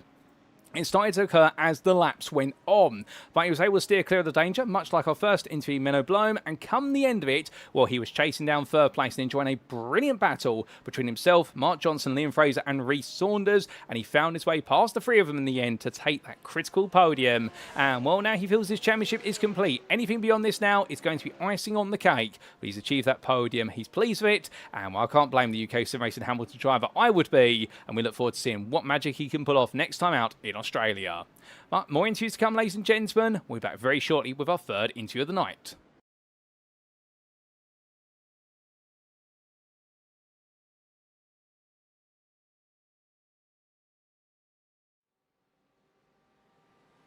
And so, ladies and gentlemen, we now come to our third interview of the night. It's going to be none other than over to the elite class. And joining me now is the man who finished second place today. It is none other than Benedictus Sinkevicius. Benedictus, good evening to you, good sir. What an ending to your race. Looking as though you were constantly under threat for second, but you held on the end by only half a second at the finish line. And a 1-2 with it. I bet you can't believe it. Yes, because I had no expectations for this round. I just wanted to survive, made just one spin, so I'm happy with that, P2. But the Ferrari dude, Ryan, he was so fast. He was few seconds faster per lap. I was just praying to finish, not to make a mistake and bring the car home and get 1 and 2 for Vulkan Motorsports. Yes, but hats off for Tseard, and the pace was amazing from Ryan. Just unlucky guy. All fair play, and it's great that you recognise Ryan's pace straight away because it's so close between the two of you. And you say about coming into this race with no expectations. Is that because of what happened at Monza last time out, or is it just because of the conditions and VIR? I believe it's because of Monza. Also, everything started in Daytona. Race 1 was win. It was fantastic. And then race 2, I made mistakes. I guess it was a lack of experience starting from the reverse grid. Also get some penalties for Algarve. And Monza, there was a pace again. I crashed and I was just, maybe just, I have no luck in this league, but now confidence is back, I hope so. So I just need to continue like that. Oh, fantastic. It's glad to hear you've got your confidence back, and I can definitely relate, and I think many will understand how the disappointment in race 2 at Daytona and what happened afterwards has affected you. But here today, going in with no expectations seemed to be the right play, and in qualifying, third place. You got your lap in nice and early. I presume that was always the target. Get the lap done, and then after that, when the rain arrives, there's no way anyone can beat you. Yeah, that's correct. Everyone was trying to get the laps in the beginning of the qualifying because it was the best conditions, and later just start heavy rain, and many of us just pitted and waited for the restart. Well, fair. When the race start did come in the end, we did see what was your teammate, Tseard Ploeg, gradually run away. He decided that he had another race to be in, but for yourself, you kept it interesting, chasing after Ryan Nickerson, who got ahead of the field quite early on. Did he just have the pace advantage on you, and did you more focus perhaps on third place? I was just focusing on myself. I didn't want to make any mistakes because I knew it's better to be consistent, no spins, and slower, and then the result will be automatically good. Unfortunately, I did one spin because I was get distracted by lap Corvette. I wasn't sure what he's gonna do. Is he letting me by or what he's doing? So I slammed on the brakes, and that's why I lost the car control. But yeah, then it worked fine. Well, you may have made a mistake, but you rectified it, and like you say, things started to work out. And then towards the end of the race, of course, for some time, you were running in third, and it looked like it was third place. Then Ryan makes a mistake, drops in behind you, and then he's suddenly behind you for the final 10 minutes, and he's not letting you go. I mean, what was it like being under so much pressure? It was a lot of sweat. I was stressing a lot because I crossed the finish line. My spotter said P2, and what's happening? And I had my friend Ignas spotting me. He saw Ryan crashed or something, and he came out of the pits right behind me, and he was closing on me. He was, I don't know, right on my back end. He made a mistake, and then I saw, okay, I have a 10 seconds gap. That's good. I just need to finish. But last few laps, he started to fly, and he finished, you said 4 tenths behind or something. So it's crazy how fast he was in these conditions. 100%. He was lightning quick, but he couldn't quite find a way to get back ahead of you. And in the end, bringing on home the second place and a 1-2 for the team, it means that Vulkan Motorsports 1 will stay inside the top 10. And your championship, you've now got some momentum back in it. So I have to now ask, what can we expect from you at Bathurst next week?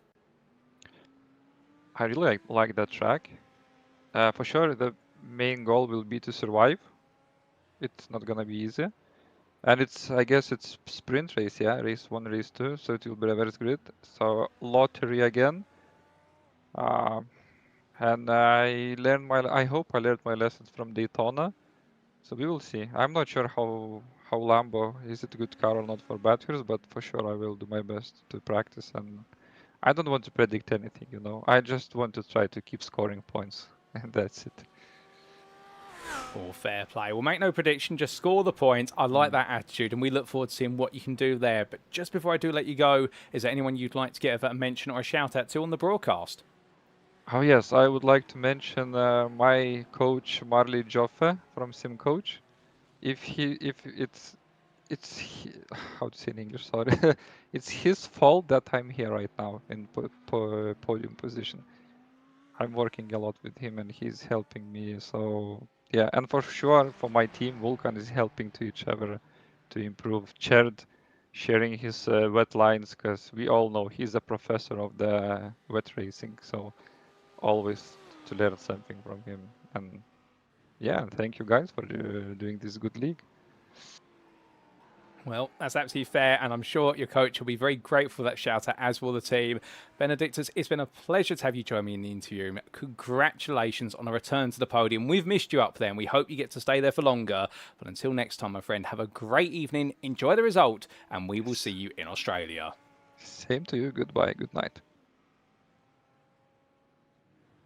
Hearing there, ladies and gentlemen, from Benedictus Sinkevicius, a very happy Vulkan Motorsports 1 driver. And you could hear it in his voice. If anything, I actually feel there was quite a twinge of emotion now. Not sure if you heard it. I think really talking about openly there, after taking the win at Daytona in race 1, the disappointment of the lottery of the second race, and then the races afterwards, and Monza last time out really being, in a way, a bit of a death knell for what's been his confidence. But he's now got it back because of today.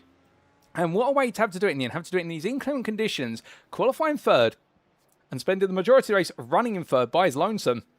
And then to be given the golden opportunity to really be put to the test at the end and see if he can hold off an absolute Goliath of a Ferrari that was roaring him down. But he really proved to be the David in the David versus Goliath situation here, did Sinkevicius, and he held on for that second place. And, well, a deserved one at that. And now he's got his confidence back, and at Bathurst, I wonder if we could see him return to winning ways. Well, ladies and gentlemen, we've still got even more interviews to come. Your fourth interview's coming up shortly. And, well, we're staying in elite class. You might be able to guess who it's going to be with.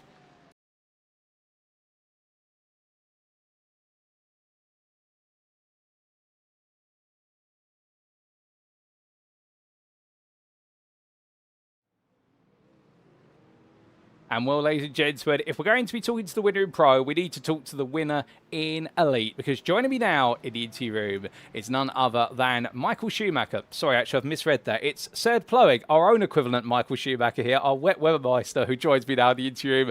Tseard, we saw you absolutely demolish the field at Portimao back in round number 3. Here today, you've done it again, lapping all the way up to including 5th place. How do you do it? Have you got a trade secret you can reveal to the world? Yeah, hello. I don't know. It's just being Dutch, basically. That's always what I say. I have some I got my rain skills from karting with slicks in the rain. which gave me a lot of understanding of like where grip is on the track, and that I can just apply in iRacing because it's quite similar in how it works. Oh, fair play. Well, using real life karting skills and knowledge to your advantage here, and it definitely shows. And I know when we talked to you after Monza last week, you said this round, the wetter it is, the better. And we saw that in qualifying, we saw it in the race. It looks like you had the perfect conditions to show off your abilities. Yeah, the wetter the better is definitely that was definitely true, because each time it was not raining and it got drier, Ryan was actually catching up like crazy. That guy was so fast, it was not even funny. And then when it actually started raining quite a bit heavier, I actually had a bit more pace than him. But if he didn't spin, I think he would have catched me at the end of the race because he was so much faster than me. And it's interesting, just on that. So, from your perspective, of course, leading by quite a margin in the mid-portion of the race, but we did see this back and forth between yourself and Ryan Nicholson, where it was almost like a tennis match, where he would serve up the fastest lap of the race, and you would respond with your own fastest lap. Did that put you under a lot of pressure, or what's it like to have to work in that manner? Because surely you want to control the pace, but if anything, he was sort of saying to you, no, said, we're going to go at my pace now. Yeah, you will, like every time I went over the start-finish straight, I was like, "What time is he doing? What time is he doing? Oh no, he's going faster. I need to go faster." Shit, shit. Like in the S's, my car was so sketchy to drive. Like I was aquaplaning the whole thing, and then I went through it, and I look in the Delta, and he just gained 7/10. I'm like, "What is this? How can this happen?" But then in the other parts, I was gaining some time on him. So man. I don't know how quick he was in the S's, but that was insane. Well, he proved to be insanely quick and able to match you in some extent, albeit a mistake from in the end meant he would end up batting with Benedictus Stinkvicius, your teammate. So for yourself, it was quite comfortable in the close. Although I do have to ask, of course, conditions here today, a lot of drivers get it wrong, having to deal with a lot of traffic and a very narrow VIR circuit. How was it dealing with drivers who had to put a lap on? Well, actually, it was not that bad, to be honest, because I knew where the grip was. So whenever they went to a line that I was like, that's not very handy. But then for them, of course. But then I just knew, okay, if I position my car here, I could just traction out of the corner way better than them. So it was actually not that bad because my lines were just so much more efficient than theirs. I see. Well, efficient lines, clean lines as well, and able to make things work your way. And as the race came to a close and that gap continued to expand, was there any point where you decided I need to turn things down? Or was it one of those, much like, say, the greats such as Ayrton Senna, whereby if you start to turn yourself down from 100%, you're probably going to make a mistake? In terms of how much grip I used, I probably just kept it the same, but I just took some safer lines. Some lines that would not cause my rears to aquaplane and just be like, okay, if I push with these lines, I know where the grip is, but if I push with like more risky but faster lines, I would spin. So I just took the safe lines and just drove them fast, and that's how I could just keep my focus up, but also just be safe. Well, very sensible approach there. Keeping it safe, but keeping it quick. And with now your 4th win on the board, next time out, we head to Bathurst. You've got a comfortable championship lead. What's the plan in Australia? I won't be there. I will be skiing, so I will have another drop round, as Daytona is kind of also a drop round for me because I got like 5 points or something there. So I will have 2 drop rounds basically in this season. So we'll hope the gap doesn't close back too big, because otherwise I need to come back again. Oh, fair play. Well, we'll miss seeing you in Australia, but we look forward to seeing you later on in the season and trying to see whether that gap gets closed down or not, and if so, how to recover it. But just before we do let you go and let you get ready for your skiing holiday, as always, is there anyone you'd like to give a mention or a shout out to on the broadcast? I'll do it to Vulkan again. If you guys want to join the team, as you can see, we are quite a competitive team, but we also have room for some lower I-rating guys. So if you want to join, just reach out to me and we'll see if you are fit for the team. Oh, fair play, Tseard. Well, it's been an absolute pleasure to have you join me in the interview. As always, congratulations today on another well-deserved win. You've definitely proven to be the master of the wet conditions here at VIR. We'll miss you at Bathurst, but we will see you in 2 weeks' time for what will be none other than our round at the Nürburgring across the price tracker. But until then, my friend, have a great rest of your evening. Thank you. See ya.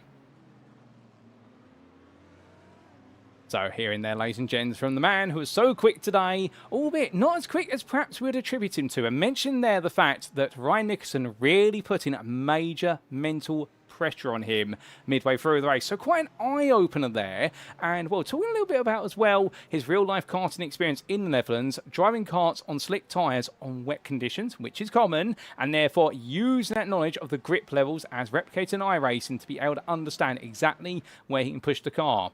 But indeed, our Vulkan Motorsports Acura driver today demonstrating that he didn't just have the pace by himself, but had to respond to the pace of other drivers, and in doing so, were driving on the limit, but always able to find what was a threshold where he could be safe versus where he'd need to risk things and perhaps aquaplane the car slightly to find that pace, and that has really made him the standout driver so far this season. But in the fact that Daytona was a poor scoring round, and he's missing Bathurst, so we won't see him next week, that could open up the doorway for other drivers to close the gap down. So for Tseard Ploeg, he's got to stay firing on all cylinders all the way through to the finish when we see him back in Germany in 2 weeks' time, and therefore our Elite Championship is very much still alive. But ladies and gentlemen, at this point we'd normally stop our interviews, but because we've had so many drivers offer to volunteer for an interview this evening, we're going to have a bumper edition. We've got 2 more interviews to come. Up next, we head back to the Pro class, but who's it going to be with? We're about to find out.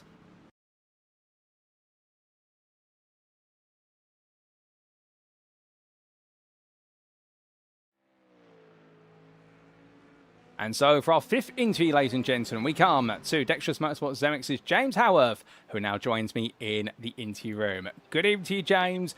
And well, it's been some time since we caught up with you. It's great to catch you today. 11th place in Pro in the end, despite a bit of a difficult start in qualifying. You must be quite happy with the points you brought home. I am indeed, but again, it's been a tough season for me so far, so I'm just trying to pick up as much points as possible. Well, doing everything you can to pick up the points after the challenges. And, well, coming here today, it was always going to be a big challenge given the treacherous conditions. Was that something that held you back in qualifying? No, it's just lack of practice in qualifying. I did the practice race on Tuesday, but obviously that was in the dry. I had decent pace, but it's a completely different ball game in the wet. Well, completely different ball game in the wet, and obviously we know this Mercedes, it can be a very picky car in the dry, particularly in low-speed corners. I can imagine in the wet it even gets worse. Just for those of you at home and also for my own benefit, in terms of adapting the car to drive it in the wet, are there certain things you've had to do, whether it's changing the electronics or just the setup of the car? It's mainly the electronics, because obviously being a German manufacturer, everything is in reverse. So the lower the number, the better for the wet. So it was a little adjustment I had to make, and I was screaming at Rob in B-split. It's like, what settings have you got on? Oh, goodness me. Well, I'm sure Rob would have appreciated that and you quickly asking him the questions there. But you seem to have got the settings right. And when we did go racing, chaos in the opening couple of laps. There were a few moments for yourself, I believe, as well, where you managed to find and touch some grass out at VIR. But whereas many got it wrong and found themselves into the barriers, not quite yourself necessarily. No, I knew I wasn't as quick as, say, my competitors in Pro, but I just literally had the aim to survive, try and keep it on track. But I had a few snaps into Oak Tree, the final turn, and the fast left-hander just before Oak Tree. So, and I wasn't really confident through the S's either. So, it was just a survival at fittest. Well, in a game of survival of the fittest, sometimes you don't need to drive too hard in order to be able to survive it. And that's what we definitely saw from yourself, given perhaps the lack of practice, just really driving at a sensible pace. I do have to ask, with that, and obviously the circuit was getting drier towards the end, did you feel that the drier pace that you practiced for was starting to shine through, or was it still too treacherous to think about taking your normal lines? It was a hit and miss, because at the very end of qualifying the dry line was there, but as soon as that appeared, the rain started coming, so there was no point risking it for slicks. And it was exactly the same during the race. As soon as the dry line appeared, the rain started coming in drips and drabs, so there was no point. Oh, absolutely fair. Playing it safe then was the aim of the game. An 11th place finish, so some reasonable points added, but by the sounds of things, you're looking for more. Perhaps you'll be able to find them in Australia? I'm hoping so. I seem to have pretty decent pace with practicing for the 12-hour next weekend, but that's in a Aston Martin instead of the Mercedes, so I know the track really well. It's just trying to get the car swang through the mountain section. Or fair play. Well, still some work to do perhaps, but we look forward to seeing what you can do next week as you look to try and pick up those points. But just before we do let you go, James, is there anyone you'd like to give a shout out or a mention to on the broadcast? Yourself for doing an amazing job week in, week out. The admins of the league, DXT lot, and my girlfriend, Laura, as usual. Well, James, it's been an absolute pleasure to have you join me in the interview room. Whilst it has been a brief chat, it's definitely been an insightful one, and we hope you're able to secure even more points next time out at Mount Panorama. But until then, hope the preparations for the Bathurst 12-hour go well, and we will see you in a week's time. Yeah, catch you later, mate. So here and there, ladies and gentlemen, from James Howarth, and well, today, a real story of what has been practice of the dry, but then it's rained and then having to drive safely and carefully in the wet. There were some spins, there were some moments where it could almost end up in the bin, as we do see one of them here coming down into Oak Tree Bend, but to be fair, the one thing he was able to do very well, as you mentioned there, was keep it together where others lost it. And well, great example being Jared Love's car behind, that being the example of a driver who then could not quite keep it together, whereas James Howarth was able to. Of course, it did mean he didn't quite have the pace to be able to make the progress he would have liked to have made over the race and finish inside the top 10, because he's had a very different season compared to previous seasons. There have been some struggles, but the Dexterous Motorsports Zemeckis driver has been finding the way forward gradually, and once he does so, could he perhaps make his way into the top 10 as of Mount Panorama? Well, he likes the circuit, and he might be working on an Aston Martin at the moment for the Bathurst 12 hours, but to be fair, if he can get an Aston Martin around there quick, surely he'll be able to get this Mercedes around there just as quickly, if not even faster, and we look forward to seeing him try in a week's time. But with that, ladies and gentlemen, we've got one more interview to come, and one driver who has been waiting for a very long time. We're going to come to him very shortly. We head back to Elite Class. You may be able to guess who it may be with.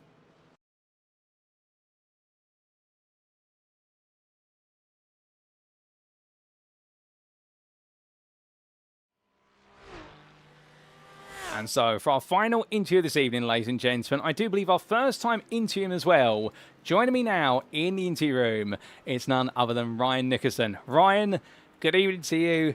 And understandably, this interview, it's probably a bittersweet one because, yes, you've had your first podium of the season, but it's not the podium you wanted, is it? No, and that's the frustrating part. I was in a call with my friends, and as soon as I spun, it's like, it's one of those things, I wasn't actually pushing, but you hit one of the puddles, and then you just instantly lose the rears, and, you know. Good to know. I wanted to know that I had the pace in the second half of the season. That's what I wanted to switch after last week in an unlucky missed pit stop in Monza. But I want the 5th place trophy, and so I just needed to know that I could compete with the top guys. Well, to be fair, I think this has definitely confirmed that today. And let's break it down a little bit. In qualifying, second overall. I mean, qualifying was always going to be about who got the lap in as quickly as possible, and you were one of the quickest out there to do so, albeit 3 tenths off of Tseard Ploeg's time. Was that a bit of a surprise, the gap there, or did you expect that? No, I definitely expected it. In practice, I was like, I figured it out. Beginning of the week, as normal, I was like super struggling. And then I think yesterday, it really all clicked. So I was hoping for something high. But my PC crashed like the first half of qualifying, and so I was kind of in a rush to get a lap in. But I'm really happy with P2. Oh, indeed, you should be, particularly the technical issues that did abound. But thankfully, those issues did not come back in the race. And what then happened was a very impressive start from yourself, up to second early on. And it looked as though it was Tseard Ploeg's race to lead and your race to chase him down. And And tell you one thing, even when the gap got to 7-8 seconds, you weren't slowing down. You were pushing him. Yeah, that was kind of the whole thing. I wanted to keep the gap close, even though I know he's not gonna make the mistake. But just in case he got caught up in traffic, because traffic was insane. I think we like every other lap we had to pass someone past the halfway point. But yeah, I felt confident. It's a shame that I spun twice. I definitely could have had P2, but overall, I'm happy. I'm happy. Oh, indeed. Definitely one to be happy about. And just, I do have to ask, of course, the tennis match, we could say, that yourself and Tseard had, where you would set a fastest lap as the circuit was starting to dry up a little bit, then he would respond, and the two of you went from 2-minute zeros to 1-minute 59s to 1-minute 58. I mean, just what goes through your mind at that point? It's almost as if I think multiple people in the YouTube chat were pretty much typing in, Ryan, slow down, don't crash the car. Yeah. It's kind of I actually drive with almost no overlays on. I legit only have the pedal inputs because I don't like having in the back of my mind always doing this lap. I have to do that lap. And so it was mostly just a consistent push. Yeah. Oh, fair play. Well, the fact that you drive out any sort of overlays or anything, I think is testament to the fact that you're just focusing on the matter at hand. And in the end, when we did see you try to fight back for second place after losing it initially to Benedictus, we saw you go on the attack multiple times trying to throw your nose in. I mean, we know that yourself and Fotis, you're both drivers who love attacking. You two literally are the stars of overtaking this season, but you just couldn't find a way in. No, it's this track was really hard. It's if you had the line and Benedict, he knew how to defend. Like as long as you hold the line, you're just never gonna get the opportunity. And he did a really good job. Like he was making me make mistakes. I ended up spinning because I tried to push too hard. So like really fair play to him.